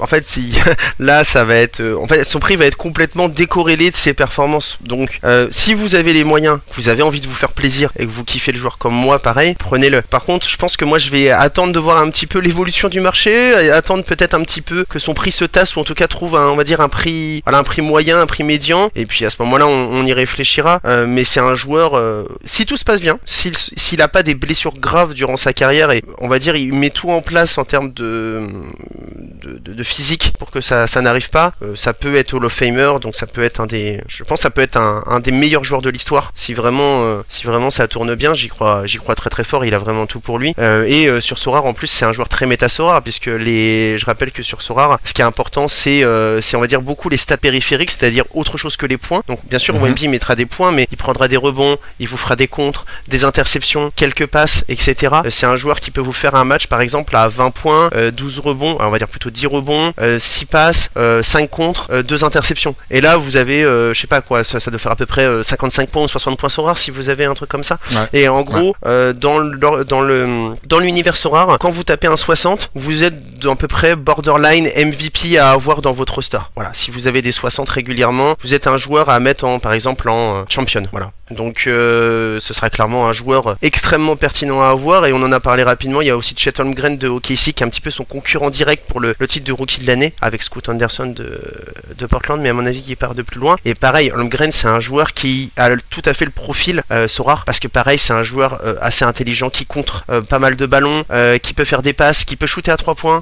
Voilà, donc tout ce qu'on aime en fait dans Sorare, c'est-à-dire des points et plein de stats périphériques qui permettent de monter dans les stratosphères. Donc deux joueurs très jeunes, à mon avis prétendants au rookie de l'année et qui seront très intéressants à avoir dans une galerie, je pense, cette année ou pour le futur. Oui, je valide aussi. Wembanyama, ça va être quand même quelque chose. Ça va vraiment. Moi, je me pose vraiment la question de savoir à combien va partir sa première carte, puisque je rappelle que là, pour le moment, ils ont pas mis en vente, puisqu'ils ont décidé de ne pas intégrer les rookies qui avaient un L10 de 0 pour, enfin, en tout cas, les rookies de la loterie, donc les 14 premiers rookies pour les 2 premières Game Week. Donc, on va dire que globalement, sa carte va être mise en vente dans une grosse dizaine de jours, 12 jours, et je sais pas du tout à quel prix ça va partir, mais à mon avis, ça va partir très, très, très, très haut. Que ce soit la limited ou la rare, c'est quand même un moment d'histoire finalement, parce que si tout se passe bien, celui qui a la première carte de Wemby, si vous croyez au projet Sorare, ça peut se voir très très haut, hein, quand même plus tard. Ah ouais, les cartes physiques, moi je rappelle quand il y avait la première carte, et encore dans le monde physique, il y a tout plein de collections différentes. Mais quand tu avais la première carte d'une belle collection, par exemple de LeBron James, ou si on va vraiment regarder les joueurs générationnels, bah, le prix vraiment après quelques années, il explose. Mais comme tu dis, ça dépendra de Sorare et de son futur développement. Tu disais que tu l'avais vu, moi je l'avais vu aussi. J'avais mis un message sur X pour la petite histoire. Il y a je pense un peu plus d'un an et demi, etc. où j'avais mis des photos d'un tournoi international où mon club avait joué contre Nanterre dans un tournoi international et voilà, et mon fils par exemple, il a eu la chance d'affronter Victor sur le terrain. Ils ont pas eu la même trajectoire de carrière parce que bon, voilà. Mais par contre, on a un de nos joueurs, donc il a tenu pendant tout le match, qui est un 2004 comme Victor et qui a fait ses premiers pas avec le Maccabi Rahana qui participe là à la pre-season et il a joué quelques minutes contre Brooklyn et je sais plus contre qui encore. Voilà. J'espère qu'un jour il pourra avoir ce rêve dans NBA, mais déjà à l'époque il était impressionnant dans le sens où il était très calme, très posé, tu vois. Ouais. Autant là depuis la hype, alors on va dire quoi, il y a 2 ans, on le voit. J'allais dire 1 an presque, parce qu'au final, il y a 2 ans, il était à Lasvel avec Tony Parker et il était mal utilisé. Ouais. C'est finalement en arrivant au Metropolitans et surtout ce qui a déclenché la hype, c'est le fait qu'ils aient décidé de faire 2 matchs aux États-Unis contre l'équipe de G-League qui s'appelle la G-League Ignite avec donc Scoot Anderson qui était son outsider pour le numéro 1 de la draft et qu'il a explosé aux États-Unis dans un match avec les règles américaines où il a mis, je crois, 28 points le premier match, 32 points le deuxième. Enfin bon, voilà quoi, un monstre. Hein. Ouais, ça a quand même vraiment lancé la hype, on va dire. Ouais, il y a eu ça et puis il y a aussi le fait qu'il s'est devenu un peu le go-to guy, tu vois. Moi, quand je le voyais jeune, je l'ai vu à 2 reprises à 2 tournois, donc je l'ai vu plusieurs fois lors de ces 2 tournois.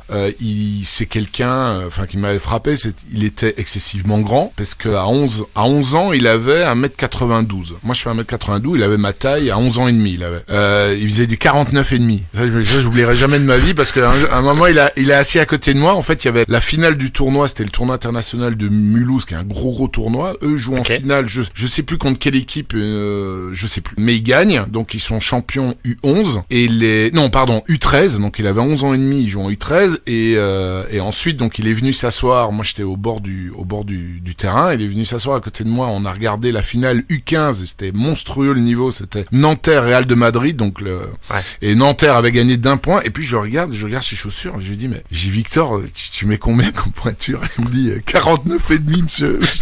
Je dis mais mon Dieu, moi je faisais de 47,5, j'avais des petits pieds à côté de lui, il a 11h30. Mais voilà, ça c'est question physique, mais question jeu basket, excessivement altruiste. Il écrasait pas, enfin, on ne voyait pas que lui. Il faisait jouer ses coéquipiers et c'était pas le meilleur scoreur de son équipe. Il y avait 2 gros scoreurs, un ailier, je pense, et un distributeur qui marquait beaucoup plus que lui. Mais tu voyais vraiment qu'il avait une aisance, quoi, quand il était sur le terrain, vraiment facile. Mais j'aurais jamais imaginé sérieusement qu'il allait devenir comme ça, quoi, tu vois. Parce que il crevait pas il crevait l'écran, mais avec sa facilité, mais pas avec des stats où tu te dis purée, c'est pas possible, il écrase absolument tout le monde, tu vois. Ouais, et puis bon, les grands, on a toujours un peu peur que ce soit cool quand ils sont jeunes, mais finalement quand ça commence à arriver à l'âge adulte, que ce soit beaucoup plus compliqué face à des physiques plus imposants. Mais non, il a bien travaillé et je pense que vraiment ce qui fait la différence par rapport à pas mal d'autres joueurs, c'est qu'il a vraiment un bon cadre autour de lui, des gens qui l'entourent qui sont très bien, et il a vraiment la tête sur les épaules et aussi une vraie volonté de travailler. Donc en dehors du talent, parce qu'il y a plein de joueurs qui ont du talent en NBA, mais on sent que tout est bien mis en place pour que ça avance dans le bon sens. Et c'est tout ce qu'on lui souhaite. Bien entendu, ça veut pas dire que les Spurs vont aller en playoff cette année. C'est clairement une année de transition, une année de test. Ça va essayer pas mal de choses. Ils savent même pas trop comment encore le faire jouer. Hier, il y avait un article qui disait que les arbitres ne savaient pas comment l'arbitrer en NBA pour le moment.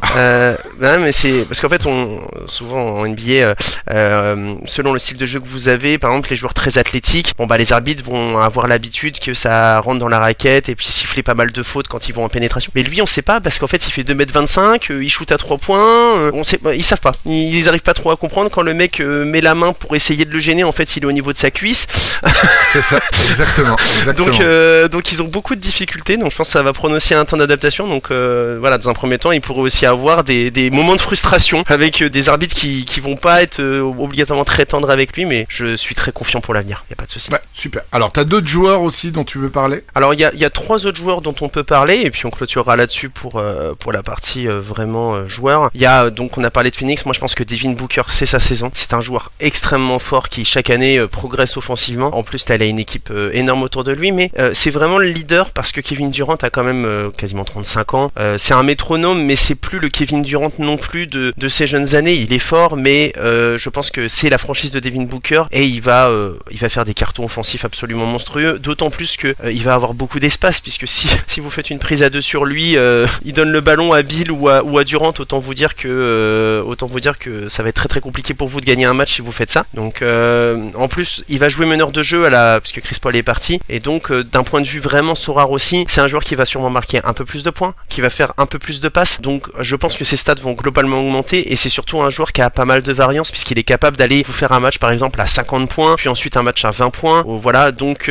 c'est le genre de joueur dont on va avoir besoin, d'autant plus comme on en a parlé assez rapidement que les rewards ont diminué, donc je pense que c'est fini l'époque où on alliait une équipe, on va dire un petit peu sécurité pour aller chercher une tier 4 ou une tier 3, etc. Maintenant il va falloir aller prendre des joueurs avec des très grosses variances qui sont capables d'aller taper des énormes scores pour aller taper des top 10, des top 1 hein, tout simplement, donc ça en fait partie. Et il y a 2 jeunes joueurs dont j'ai envie de parler qui à mon avis seront dans les progressions de l'année. Il y a Cade Cunningham de Détroit, donc Détroit comme on en a parlé rapidement, c'est quand même très compliqué depuis un moment, ils sont clairement nul depuis des années, et ils ont eu la chance de drafter Cunningham, mais le problème c'est qu'il s'est blessé l'année dernière et s'est fait une fracture du tibia en début de saison, alors qu'il était très on va dire il y avait pas mal de hype sur lui, et on espère que cette saison dont je rappelle ils ont récupéré Monty Williams qui est l'ancien coach de Phoenix, et ils l'ont signé à prix d'or, je crois que c'est le coach le mieux payé de la NBA pour un contrat de 5 ans, donc là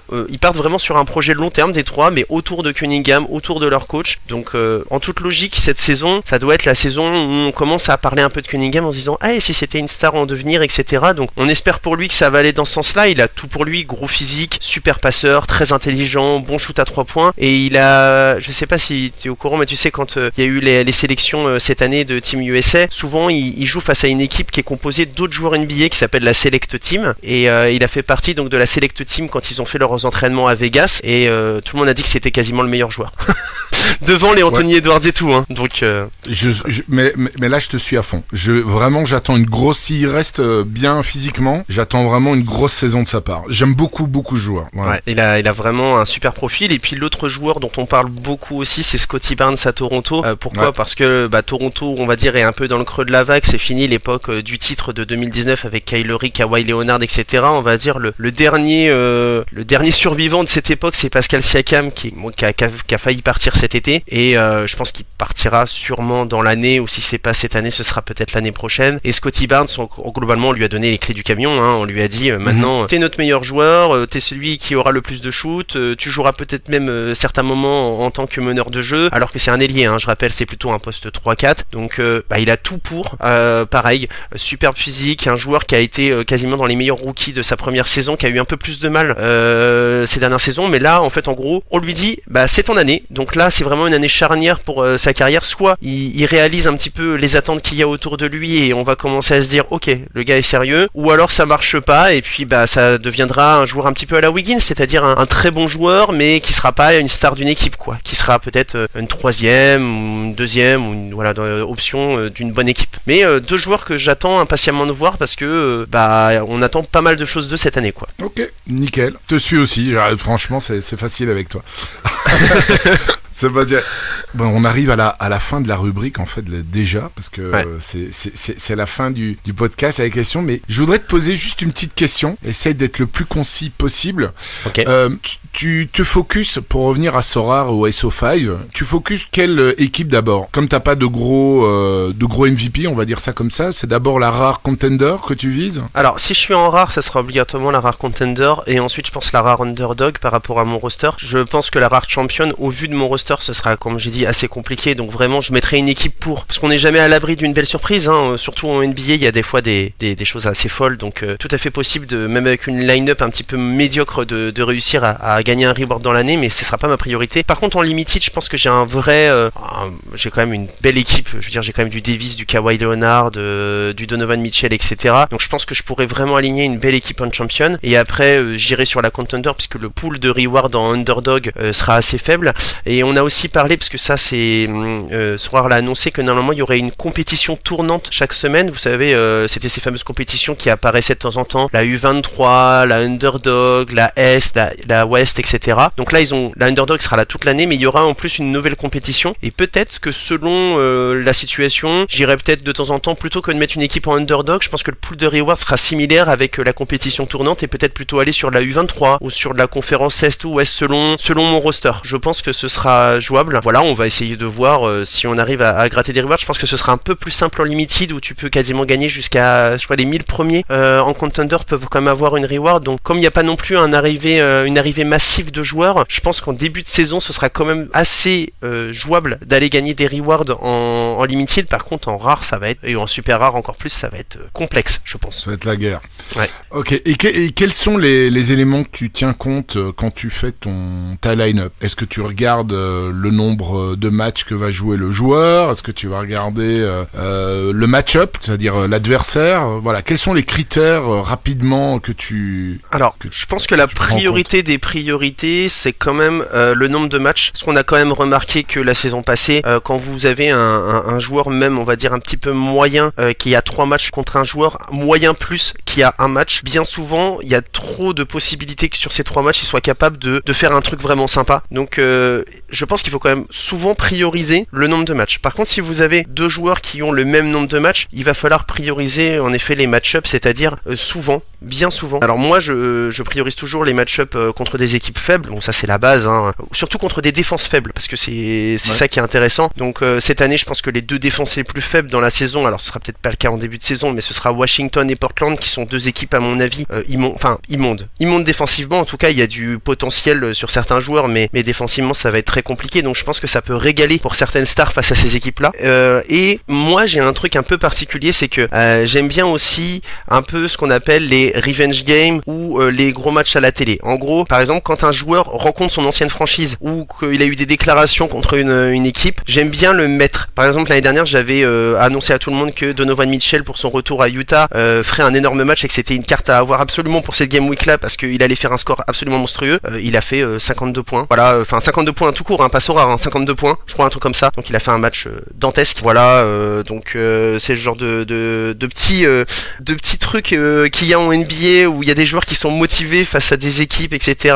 Ça je les note. Un petit fichier où je me note tiens tel joueur il a dit que contre eux il serait bien motivé, ou il a été tradé, il a mal vécu le trade, donc il va être un peu motivé. Et puis il y a aussi les matchs à la télé. Donc faut savoir qu'aux États-Unis, donc le jeudi soir, il y a ce qu'on appelle les grosses affiches sur ESPN. Donc il y a un double header, c'est-à-dire qu'il y a un match à 1h du matin et un autre à 4h. Et c'est des matchs qui sont diffusés donc à la télé américaine, accessibles pour beaucoup de gens, etc. Et donc c'est des grosses affiches, et souvent les joueurs font des gros matchs sur ces grosses affiches. En fait, déjà aussi parce que il y a beaucoup de monde qui les regarde, parce que souvent les matchs est serré, donc le joueur joue beaucoup plus longtemps. Parce que ce qui est bien aussi, c'est que on dit souvent c'est mieux de prioriser face à des petites équipes, mais quand vous gagnez de 30 points au milieu du troisième quart-temps, votre joueur il aura joué que 25 minutes. Donc des fois il peut perfer, mais il joue peu. Donc j'aime bien aussi ce genre de choses. Et après, ce qui est aussi intéressant, c'est aussi de temps en temps de regarder un petit peu les projections. Donc moi l'année dernière j'ai utilisé pas mal Sorare Data qui avait les projections grâce à RotoWire, mais cette année ça permettra de basculer peut-être sur le sujet.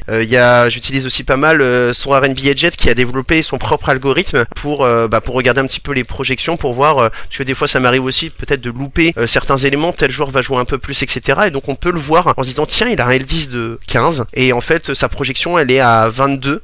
Pourquoi? Oui, parce qu'il va jouer beaucoup plus de minutes. Tiens, ça peut être intéressant de le mettre dans une line-up. Donc très intéressant d'utiliser ces outils, que ce soit Sorare Data ou SoJet. C'est vraiment des outils extrêmement importants, surtout quand vous débutez et que vous n'avez pas encore toute la maîtrise du microcosme NBA. C'est vraiment une aide très solide pour faire vos line-up. Donc utilisez-les. Et explique donc Sorare NBA Jet, qu'est-ce que c'est et en quoi c'est utile et qu'est-ce qui le différencie par rapport à Sorare Data? Alors déjà c'est un outil qui a été développé par Poète, c'est son surnom sur Discord, un gars très sympathique qui est parti du constat que finalement ce qu'il y avait sur Sorare Data était un petit peu succinct, ça manquait un petit peu d'éléments, etc. et qu'il y avait sûrement moyen de faire un peu mieux. Donc en gros globalement il a décidé de créer cet outil donc où vous pouvez retrouver votre roster, et surtout vous avez aussi ce qu'on appelle un line-up builder, donc vous pouvez tout simplement composer vos équipes, vous voyez on va dire toutes les statistiques de vos joueurs, et vous essayez donc de faire votre équipe en restant dans ce fameux cap, et vous pouvez donc voir des projections. Vous avez aussi la possibilité de proposer des line-up à d'autres managers, donc je suis pas mal harcelé de line-up de gens qui me disaient pour ma première game week qu'est-ce que t'en penses de cette line-up, mais c'est quand même très très sympa de pouvoir faire ça. Et puis il y a une fonctionnalité qui a quand même changé radicalement les choses l'année dernière, qui est assez exceptionnelle, c'est le fameux auto-trainer. Je ne comprends même pas comment Sorare n'a jamais pu développer ça. C'était pareil au foot, tu te rappelles à l'époque pour faire ses équipes training c'était la croix et la bannière. Et vous allez sur SoJet, vous allez sur auto-trainer une fois que vous avez fait vos équipes dans vos différentes compétitions, et toutes les cartes qui vous restent partent en training automatiquement. Voilà, vous avez rien d'autre à faire. Ça c'est quand même exceptionnel par contre. Ah oui, c'est magnifique. C'est voilà. Non mais vraiment, genre c'est un clic et toutes tes équipes sont en training, et donc prendront je rappelle le training c'est pour prendre des pourcentages pour que vos cartes s'améliorent pour le futur, et c'est important de le faire. Moi j'aime pas faire le training, donc quand j'ai pas de solution aussi simple que SoJet, je le faisais pas. Voilà, ça m'ennuie de faire mes équipes. Je sais que c'est problématique, mais comme je reste dans une politique d'achat-revente, comme je t'avais déjà expliqué, c'était pas très grave au final parce que mes cartes souvent étaient pas très longtemps dans ma galerie. Mais là, avec l'auto-trainer, au moins je peux les mettre à progresser quoi. Donc ça c'est vraiment cool. Et puis il y a pas mal d'outils, on peut voir analyser un petit peu sa galerie pour voir si elle est en progression en termes de prix. On peut comparer des joueurs. Et il y a aussi un outil qui est très très très sympa. Moi il y a deux points que j'aime bien, c'est la progression du L10. Donc en fait en allant sur un joueur, vous pouvez savoir quel sera son futur L10. En gros, par exemple pour le L10 de la Game Week 2, il est fait avant le début de la Game Week 1. Donc en gros, les scores que vous avez dans la Game Week 1 n'impacteront son L10 que au début de la Game Week 3 parce qu'il y a toujours un décalage. Okay. Et donc en fait vous pouvez déjà anticiper en sachant bah tiens tel joueur en fait son L10 il va baisser à la prochaine Game Week, il va par exemple il y a une grosse perf dans les 10 dernières qui va disparaître et genre c'est un joueur qui est en moyenne à 20, il avait fait un 50 et d'un coup son L10 il passe à 12. Et là ça va être super intéressant, donc vous pouvez par exemple anticiper un achat avant que les joueurs se rendent compte qu'il est à 12, donc ça c'est cool. Et il y a un autre outil que j'aime beaucoup, c'est vous tapez tout simplement le nom d'un joueur, par exemple voilà, je vais taper Jason Tatum par exemple, et quand vous allez sur la fiche du joueur, vous avez son L10 historique et vous pouvez voir tout simplement l'évolution de son L10. Donc vous pouvez voir par exemple qu'en début de saison il avait une note de 45, que maintenant il est à 57, donc on voit qu'il est beaucoup moins intéressant de l'utiliser là actuellement parce que son L10 est au plus haut qu'il a jamais été dans l'année en fait. Donc ce graphe là peut vous permettre de vous dire ah oui ok d'accord, moi parce qu'en fait ce qu'il faut chercher c'est des joueurs qui actuellement ont un L10 bas et qui sous-perf et qui pourront exploser leur L10 tout simplement, hein. C'est ça qu'on cherche, hein. Globalement faut avoir je dirais selon les compétitions, mais en champion l'idée c'est d'avoir entre 10 et 15 points minimum de surperf par joueur quoi, pour essayer d'aller haut quoi. Donc si vous avez un joueur à 20, faut espérer qu'il fasse au moins 35 points so rares dans votre game week pour que ce soit vraiment vous ayez une vraie chance de reward, surtout cette année. Ok. Et donc c'est comme un plugin en fait. Alors c'est même pas un plugin, c'est directement un site, hein. Tu peux aller sur Sojet. Ce qui est marrant c'est que tu peux installer l'application, enfin la petite extension sur Chrome ou sur Firefox, et quand tu vas sur Sorare, et ça c'est quand même très très bien, et ben quand on te propose un trade, t'as un petit truc qui est marqué en dessous où on te dit tiens le joueur vaut tant, et ce qu'on t'envoie en face ça vaut tant. T'as même plus besoin d'aller sur la comparaison sur le site internet et tout. On te dit tiens on veut t'acheter ton Jason Tatum qui vaut tant, et on t'envoie 3 cartes qui valent tant. Est-ce que ça t'intéresse? Ah bah tiens ouais. T'as même pas besoin d'aller voir le floor price de chaque joueur et tout. Donc c'est magnifique. Et avec l'extension aussi normalement, alors à vérifier sur le début de saison, mais c'était le cas l'année dernière, dès qu'il y a un joueur par exemple qui est out, c'est annoncé, vous avez une petite pop-up, et dès qu'il y a donc son remplaçant par exemple son L10 va, enfin sa projection excuse-moi de L10 monte, par exemple il était projeté à 15 et puis d'un coup le joueur est absent et il va avoir une projection à 25, bah, vous avez une petite pop-up qui vous dit projection plus 10 points. Voilà. Donc instantanément vous savez quels joueurs sont intéressants à acheter parce que tel joueur est absent. C'est très très fort. C'est vraiment ce qu'il a développé, c'est excellent, et c'est un outil gratuit pour le moment, même si ça lui coûte voilà pas mal, mais il le fait vraiment pour la communauté, et moi je vous encourage à le soutenir. En plus voilà, il y a la possibilité comme il dit de lui offrir un petit café. Voilà, et voilà, non mais c'est libre, mais surtout faites-lui de la pub, allez sur son outil, utilisez-le, n'hésitez pas à publier. Il a fait un truc aussi très cool pour le début de saison, c'est qu'on va avoir la possibilité de partager ses line-up et aussi ses line-up gagnantes et ses rewards directement sur Twitter. Donc voilà, faut vraiment pas hésiter. Je pense que l'outil a tout pour être bien meilleur que Sorare Data qui fait des efforts, mais à mon avis j'ai pas l'impression que la NBA soit non plus leur priorité des priorités. Ils ont mis beaucoup le paquet sur le foot, et je sais pas si je pense que cette année Sojet à mon avis a plus de potentiel que Sorare Data pour faire vos équipes. Ce sera à mon avis un outil un peu plus intéressant, je pense. Ah ouais, carrément. Ouais, carrément. je pense. Ouais. Après, le petit disclaimer, c'est ce que j'ai dit, c'est que pour le moment, il n'a pas, l'accès à donc RotoWire, qui est un gros site qui fait des projections de minutes. En gros, il dit tel joueur va jouer 30 minutes, tel joueur va jouer 22 minutes, etc. Et ça, il n'y a pas accès. Donc, il fait son algorithme par lui-même. Donc, bien entendu, à apprendre avec des pincettes, à comparer avec Sorare Data, etc. Mais on espère que ça va évoluer dans le bon sens. On a fait le nécessaire auprès de Sorare pour les alerter et leur dire que ce serait bien qu'ils fassent le nécessaire pour essayer de donner un petit coup de pouce à cet outil, et on espère que ce sera le cas. Ok, génial. Bah t'as fait une super promo de ce projet. Moi je vais aller maintenant que j'ai des cartes, écoute, je vais regarder dessus parce que j'ai l'abonnement Sorare Data, mais Sorare NBA Jet je l'ai jamais utilisé. Donc je vais un peu m'amuser avec ça. Bah écoute, merci pour tu voulais encore ajouter quelque chose par rapport à Sorare NBA Jet? Non, je pense que il y a tellement de choses à voir, mais si vous avez il est tout seul derrière en plus. Ouais, il est vraiment tout seul. Hein. Fort. Pour le coup, il est vraiment tout seul, et il travaille à côté, hein, donc il fait ça sur son temps libre. Donc les nuits sont courtes, comme il dit. Ouais, je veux bien le croire. Bon, Bobby, on va attaquer la toute dernière partie parce que c'est vrai que l'heure tourne. La dernière partie des questions-réponses rapides. Tu es prêt? Ouais. Alors, ton joueur préféré dans la vie réelle est sur Sorare, et pourquoi? Alors, mon joueur préféré actuellement, on va dire, c'est Kawhi Leonard, pour plein de raisons. C'est un joueur que j'adorais à l'époque des Spurs. En gros, c'est un cyborg. C'est un mec, il arrive sur le terrain, non, mais il est incroyable. Pourtant, j'aime les joueurs fantasques, mais je sais pas, il dégage quelque chose d'assez exceptionnel. Je le trouve toujours aussi fort. Blessure après blessure, il revient, il est toujours fort. Voilà, il est assez incroyable. Et puis j'ai j'ai un amour particulier pour ce run qu'il a fait avec Toronto qui a permis de gagner le titre. C'est pour moi un des plus beaux titres de ces 20 dernières années. C'était exceptionnel, c'était totalement inattendu. Il est arrivé, ils ont tenté le coup de poker et puis il a gagné le titre pour eux, pour une franchise canadienne en plus. Donc c'est incroyable. Et donc voilà, ce qui fait que Kawhi c'est vraiment mon joueur préféré depuis des années. Mais il y a la nouvelle génération qui arrive et vraiment un joueur comme j'en ai parlé que j'adore incroyablement, c'est Shai Gilgeous-Alexander qui a été exceptionnel cet été et qui pour moi est vraiment le futur de la NBA et c'est un joueur tellement beau à voir jouer, tellement smooth. Je sais pas s'il y a vraiment d'autres termes en français, mais vous savez, tellement délicat, tellement fluide. Ouais. Voilà, c'est ça. Et donc c'est magnifique à voir. Mais ce qui m'a amené à la NBA, moi, c'est Tracy McGrady. Voilà, tout simplement. Je suis un fan absolu de Tracy McGrady. J'avais des posters partout, j'ai tous ses maillots, j'ai été fan absolu. Et ce qui est marrant, c'est que j'ai été fan absolu surtout de sa période à Orlando, qui est pourtant, à mon avis, pas sa meilleure période. Mais voilà, le Tracy McGrady d'Orlando, c'est celui qui m'a mis des paillettes dans les yeux. Voilà, avec Kobe Bryant, vraiment, ça a été mes deux joueurs préférés, un peu dans le même style finalement, des arrières athlétiques. C'était à l'époque le duel. C'était le duel pour savoir qui était le meilleur de la NBA. C'était McGrady et Kobe Bryant. Et qui allait être le meilleur marqueur de la saison régulière, c'était lui ou Kobe, quoi. C'est ça. Mais c'est des joueurs qui étaient vraiment magnifiques à voir. Et pour les nouvelles générations, je vous encourage. Bon, Kobe c'est bien entendu extrêmement connu, mais pour ceux qui on va dire commencent à regarder la NBA, n'hésitez pas à regarder quelques highlights de Tracy McGrady. Vous risquez d'en prendre plein les yeux quand même. Je valide totalement, mais bon, tu peux t'en douter un peu. Moi, je trouve qu'il avait pas été, valorisé. C'est un pléonasme, mais considéré à sa juste valeur. Pourtant, à titre personnel, ses plus belles années, c'est Orlando. Ouais. À titre collectif, oui, c'était après Houston, etc.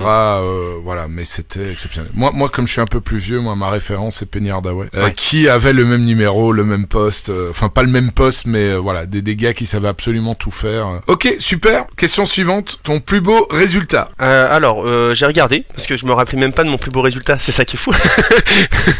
Donc j'ai regardé. Non, j'ai fait une 16e place en underdog l'année dernière. C'est vrai que j'aimais bien l'underdog quand elle y était, donc c'est vrai que c'est une compétition que je pense que je vais quand même essayer de viser de temps en temps, et j'avais réussi à récupérer un magnifique Donovan Mitchell en plus juste avant les playoffs, donc j'étais super content. C'était en limited, et en rare j'avais eu l'occasion de récupérer un Spencer Dinwiddie avec belle valorisation quand même à l'époque à 0.1, donc j'étais quand même assez content d'avoir récupéré ça avec ma galerie qui actuellement vaut 2 ETH et j'ai un ETH de côté pour des achats, donc c'est pas mal. J'avais quand même réussi à récupérer une belle carte, mais comme je te l'ai déjà dit, comme j'ai souvent on va dire détruit des line-up un peu à la dernière seconde avec des ventes à 15 minutes du top chrono, clairement ça a impacté, mais j'ai regardé au final, je pense que ça m'a bien aidé parce que on va dire quand je regarde en termes d'achat-revente sur la NBA ce que ça donne au niveau des chiffres, je suis clairement gagnant, donc je suis quand même très content de ma stratégie à ce niveau-là. Ok, bon, la plus belle récompense, t'en as parlé. Alors ton plus gros coup de poids, si t'en as eu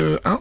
Alors au final j'ai repensé, on en a parlé hier avec mon collègue Gudrun avec qui on fait des lives sur Twitch, et il m'a reparlé d'un truc, et c'est vrai que j'avais fait une belle perf, je crois que j'avais été dans le top 50 ou top 60 sur une Game Week, et j'avais eu je crois que c'était une T2 ou une T3, donc j'étais super content, je l'avais ouvert en live et j'étais tombé sur Gary Payton 2 qui en fait était très cher parce qu'il y avait très peu de cartes émises à ce moment-là, donc il était à Portland, il venait juste de signer, et comme il avait été blessé quasiment dès le début de saison, il y avait très peu de cartes, donc en fait j'avais réussi à avoir cette carte là. Pourquoi? Parce qu'il venait juste de réémettre des nouvelles cartes parce qu'il revenait de blessure. Bon, bien entendu, sa valorisation a diminué de 75% en l'espace de 5 jours dès qu'ils ont envoyé les 27 limited dès le début. Donc la pire T2 ou T3 de l'histoire pour moi, c'était c'était clairement un vrai fail. Donc par rapport à ça. Et ouais, je l'ai mis un petit peu, j'en avais parlé, mais pour ceux moi je joue à pas mal de jeux fantasy, donc à Yahoo Fantasy, et l'année dernière j'avais fait un trade où j'avais récupéré Kate Cunningham, je le récupère le soir même, et le lendemain j'apprends que sa saison est terminée. Donc ça c'est moi et mon flair habituel sur les fantasy, donc ouais, ça fait mal. Ouais, effectivement. Bon bah là tu pourras bientôt le réutiliser en force même. Ouais. Si tu l'as toujours. Ouais, non mais je le réutiliserai clairement. Bon, tes joueurs à suivre. Bon, je présume, il y a évidemment Victor. T'en as Ouais, j'en avais parlé. Victor Wembanyama, donc bien entendu à suivre. Mais il y avait un autre joueur dont j'ai beaucoup parlé l'année dernière, que j'ai hypé beaucoup de gens là-dessus. C'était Walker Kessler, qui est en gros le joueur qui a été récupéré dans le trade de Gobert et qui est arrivé à Utah. Pour faire simple, c'est un futur meilleur défenseur de l'année. C'est un joueur, c'est une tige. Voilà, c'est une tige avec des bras gigantesques. Je crois qu'il a pas besoin de se baisser pour gratter les genoux. Mais ce qui est assez fort, c'est que c'est un joueur quand même qui est assez mobile. Et voilà, globalement sur Sorare, c'est absolument incroyable puisque l'année dernière, il a fait des matchs à 7 contre, 8 contre, 9 contre. Quand on voit combien de points rapportent les contres, c'est un joueur voilà à avoir. C'est le futur. Tout le monde dit que ce sera le meilleur défenseur de la NBA. Il était avec Team USA quand même cet été, donc c'est déjà un gage de valeur. Et c'est un joueur que moi c'était vraiment ma trouvaille. J'avais pas trop suivi la NCAA l'année précédente et quand je l'ai vu arriver et que j'ai découvert qui c'était, j'ai fait ah ouais d'accord, le gars est vraiment sérieux. Et moi je vous encourage, si vous avez pas un Walker Kessler, prenez-en un. Voilà, ce sera ma phrase. Eh ben tu sais quoi, tu m'as rappelé parce que moi quand je jouais au NBA, j'avais Kessler, je l'ai pris même assez vite. J'avais vu des highlights et j'avais vu ses contres et tout. Je me dis lui il a vraiment quelque chose de spécial. Et là tu me rappelles que je vais le reprendre. Voilà, tout simplement parce que je l'ai pas repris mais je vais le reprendre. Non, et en plus, joueur à énorme variance, donc exactement parfait pour le gameplay de Sorare. Ok. Alors, la dernière question, Bobby, si t'avais Nicolas Julia devant toi, qu'est-ce que tu aurais envie de lui dire? On t'a déjà un peu parlé avant. Ouais. Voilà, complète. En gros, on va revenir un petit peu là-dessus, mais c'était, faut vraiment qu'ils améliorent leur communication. Sorare, à ce niveau-là, par exemple, quand ils lancent les cartes, ils les lancent, mais finalement, il n'y a même pas de tweet, pas d'annonce. On apprend ça plusieurs heures après, donc si tu vas pas sur le site de Sorare, finalement t'es pas au courant qu'il y a déjà des enchères en cours, etc. Donc ne serait-ce que ça, et puis il y a plein de... J'ai du mal à comprendre comment on peut finalement annoncer un gameplay et des choses comme ça à peine finalement 7 jours avant. Il faut vraiment qu'ils soient plus à l'écoute de la communauté, alors ils le sont peut-être, mais en tout cas qu'ils répondent plus rapidement à la communauté, qui donne des retours pour que les gens en fait soient pas tout simplement dans l'inconnu. Ça donne entre guillemets des fois l'impression qu'ils sont un petit peu un petit peu perdus ou qu'ils savent pas exactement où ils vont, et c'est un peu dommage parce que peut-être qu'en fait ils savent où ils vont, mais comme ils en parlent pas, on est un peu perdu nous aussi de notre côté quoi. Ouais. Moi je dirais aussi peut-être d'aider un projet comme Sojet qui permet à toute la communauté d'améliorer sa compréhension du jeu, sa manière de jouer, etc. Je pense que Sorare est un jeu communautaire justement, et ce qui fait la force de Sorare, c'est que c'est par les joueurs pour les joueurs, et il faut encourager toutes les initiatives qui permettent en fait de développer Sorare. Donc un outil comme ça qui fait de la publicité à Sorare, il faut lui donner les moyens d'exister. Donc je pense que c'est important aussi de donner un petit coup de pouce. Je sais pas ce que t'en penses toi, mais... Ouais, tout à fait, et ça rejoint un peu ce que m'avait dit Torque, Asgard aussi, les derniers invités, en disant qu'aussi les créateurs de contenu, ça serait bien aussi parce qu'ils clairement ils vont dans le sens de Sorare, ils font du contenu, ils attirent de nouveaux utilisateurs, ils sont sur plein de plateformes différentes, et c'est vrai que ils se ressentent un peu qu'ils sont laissés un peu de côté, alors que clairement sont des alliés de Sorare dans l'onboarding massif, en tout cas vers l'objectif que s'est fixé Sorare. Ouais. Donc et Sojet, clairement, ça c'est encore un outil qui va aider en plus les managers, mais de manière plus concrète que des avis, ou bien comme ici au podcast tu donnes ton avis, etc. C'est utile, mais c'est vrai que là quand t'as vraiment un outil en plus qui te permet de construire ton roster et tes line-up, c'est encore un step supplémentaire, j'ai envie de dire. Ok, et vas-y, dis-moi. Ouais, et puis finalement, j'allais dire, comme j'en avais parlé, mais je pense qu'il faut qu'ils accélèrent un petit peu sur le développement du projet et qu'ils tentent des choses. Je pense qu'il y a beaucoup de gens qui ont, parce qu'en NBA, il y a, on va dire, à peu près 500 joueurs, donc beaucoup de joueurs ont des poules de cartes, on va dire, assez grands, en tout cas pour ceux qui suivent vraiment la NBA, et finalement, avoir 3 voire 4 compétitions, c'est pas beaucoup quand on compare par exemple au foot et toutes les compétitions qu'on peut avoir. Il y a tellement de possibilités, je me dis, sur la NBA, de pouvoir utiliser quasiment toutes ces cartes, et peut-être de récompenser aussi les gens différemment. En tout cas, j'ai pas vu de SoCoin prévu pour le moment dans les gains. Je sais pas si c'est le cas, mais en tout cas, je les ai pas vus. Peut-être une meilleure distribution du cash. On en a parlé. En gros, celui qui gagne, qui fait un top 1, il gagne et plein de cash et une superbe carte. Est-ce que ce serait pas mieux finalement de redistribuer ce cash sur les gens qui vont pas gagner de cartes pour avoir finalement un petit peu d'argent pour tout le monde et faire grandir la communauté, parce que finalement, même si vous gagnez que 2€, mais 2€, vous pouvez vous acheter une carte limited pour améliorer préparer votre roster pour la prochaine line-up. Donc je pense qu'il y a vraiment pas mal de choses à mettre en place et on va espérer que cette saison 2 elle soit quand même à la hauteur des attentes. Pour le moment, on attend de voir, mais on espère tous. Ouais, écoute, c'est une belle conclusion. J'avais encore des questions sur Twitter d'abonnés, mais t'as répondu à toutes les questions. Par exemple, Lio Tazil demandait comment tu vois l'avenir du gameplay de la NBA et tu es hypé par les changements apportés en ce début de saison par Sora, Rewards, Marketing, Ambassadeur. T'en as un peu parlé, je pense qu'on a discuté de tout ça. Et il y avait Tonton Bas, comment est-ce que tu vois l'avenir des cartes de la saison 1 on va finir par ça. Ouais, en fait, globalement, je pense qu'il y a beaucoup de gens qui sont un peu inquiets parce que bien entendu, comme on n'a pas pu mettre donc les équipes en training et donc améliorer l'XP de nos cartes durant l'été, on part avec un désavantage avec les cartes 1 par rapport à ceux qui vont acheter des cartes de la saison 2 qui vont, je vais prendre pour les limited, qui vont démarrer à 5%. Il y a quasiment aucune carte de la saison 1 qui va atteindre ces 5%. Il y en a quelques-unes, mais c'est rare, c'est plutôt entre 3 et 4%. Donc on part avec un petit désavantage. Mais sur le long terme, je pense que par exemple, si vous conservez vos cartes de la saison 1, vous allez pouvoir donc les faire progresser toute l'année et vous ne perdrez plus jamais ces 5%. Donc par exemple, l'année prochaine, si vous avez une carte à 4% que vous la faites monter à 7 ou 8%, vous allez avoir un avantage sur toutes les cartes de la saison 2 qui vont perdre ces 5% et aussi sur les nouvelles cartes de la saison 3. Donc c'était exactement la même chose qu'il y avait eu sur le foot en fait quand les limited étaient sortis. La première année, il y avait eu un désavantage pour ceux qui avaient les anciennes cartes limited et puis au fur et à mesure, on se rend compte que les vieilles cartes limited ou les vieilles cartes rares même, se vendent beaucoup plus cher parce qu'elles ont beaucoup plus d'XP et qu'on se rend compte que l'XP est de plus en plus important. Le Sorare, c'est un jeu de patience. Donc si vous êtes patient, normalement, vous serez gagnant. Voilà. Écoute, c'est une magnifique conclusion. Bobby, je te remercie pour toutes ces informations. Ça a été vraiment un plaisir et c'était très fluide. T'étais vraiment à l'aise parce que tu me disais que t'étais un peu stressé, mais franchement, c'est vraiment passé crème. C'était super intéressant et j'ai hâte de te suivre et de suivre tes récaps après. Je vais pas dire chaque soirée NBA parce que ça va être compliqué. Il faut que tu tiennes, même si t'es un oiseau de nuit, il faut de temps en temps quand même récupérer. Mais voilà, on aura certainement encore des contacts durant la saison. Merci à toi. Avec grand plaisir et merci encore pour l'invitation, c'était très cool. Encore merci à Bobby et à vous pour avoir écouté cet épisode jusqu'au bout. S'il vous a plu, on vous remercie de le partager autour de vous et de mettre 5 étoiles sur la plateforme que vous utilisez pour écouter notre podcast. Et si vous avez des remarques, des commentaires, des suggestions, n'hésitez pas à nous les communiquer. Il ne me reste plus qu'à vous souhaiter, comme toujours, des excellentes Game Week, des jolis rewards. C'était Magic Mehdi de Mediasorare.com. Mediasorare, le premier podcast francophone dédié à Sorare.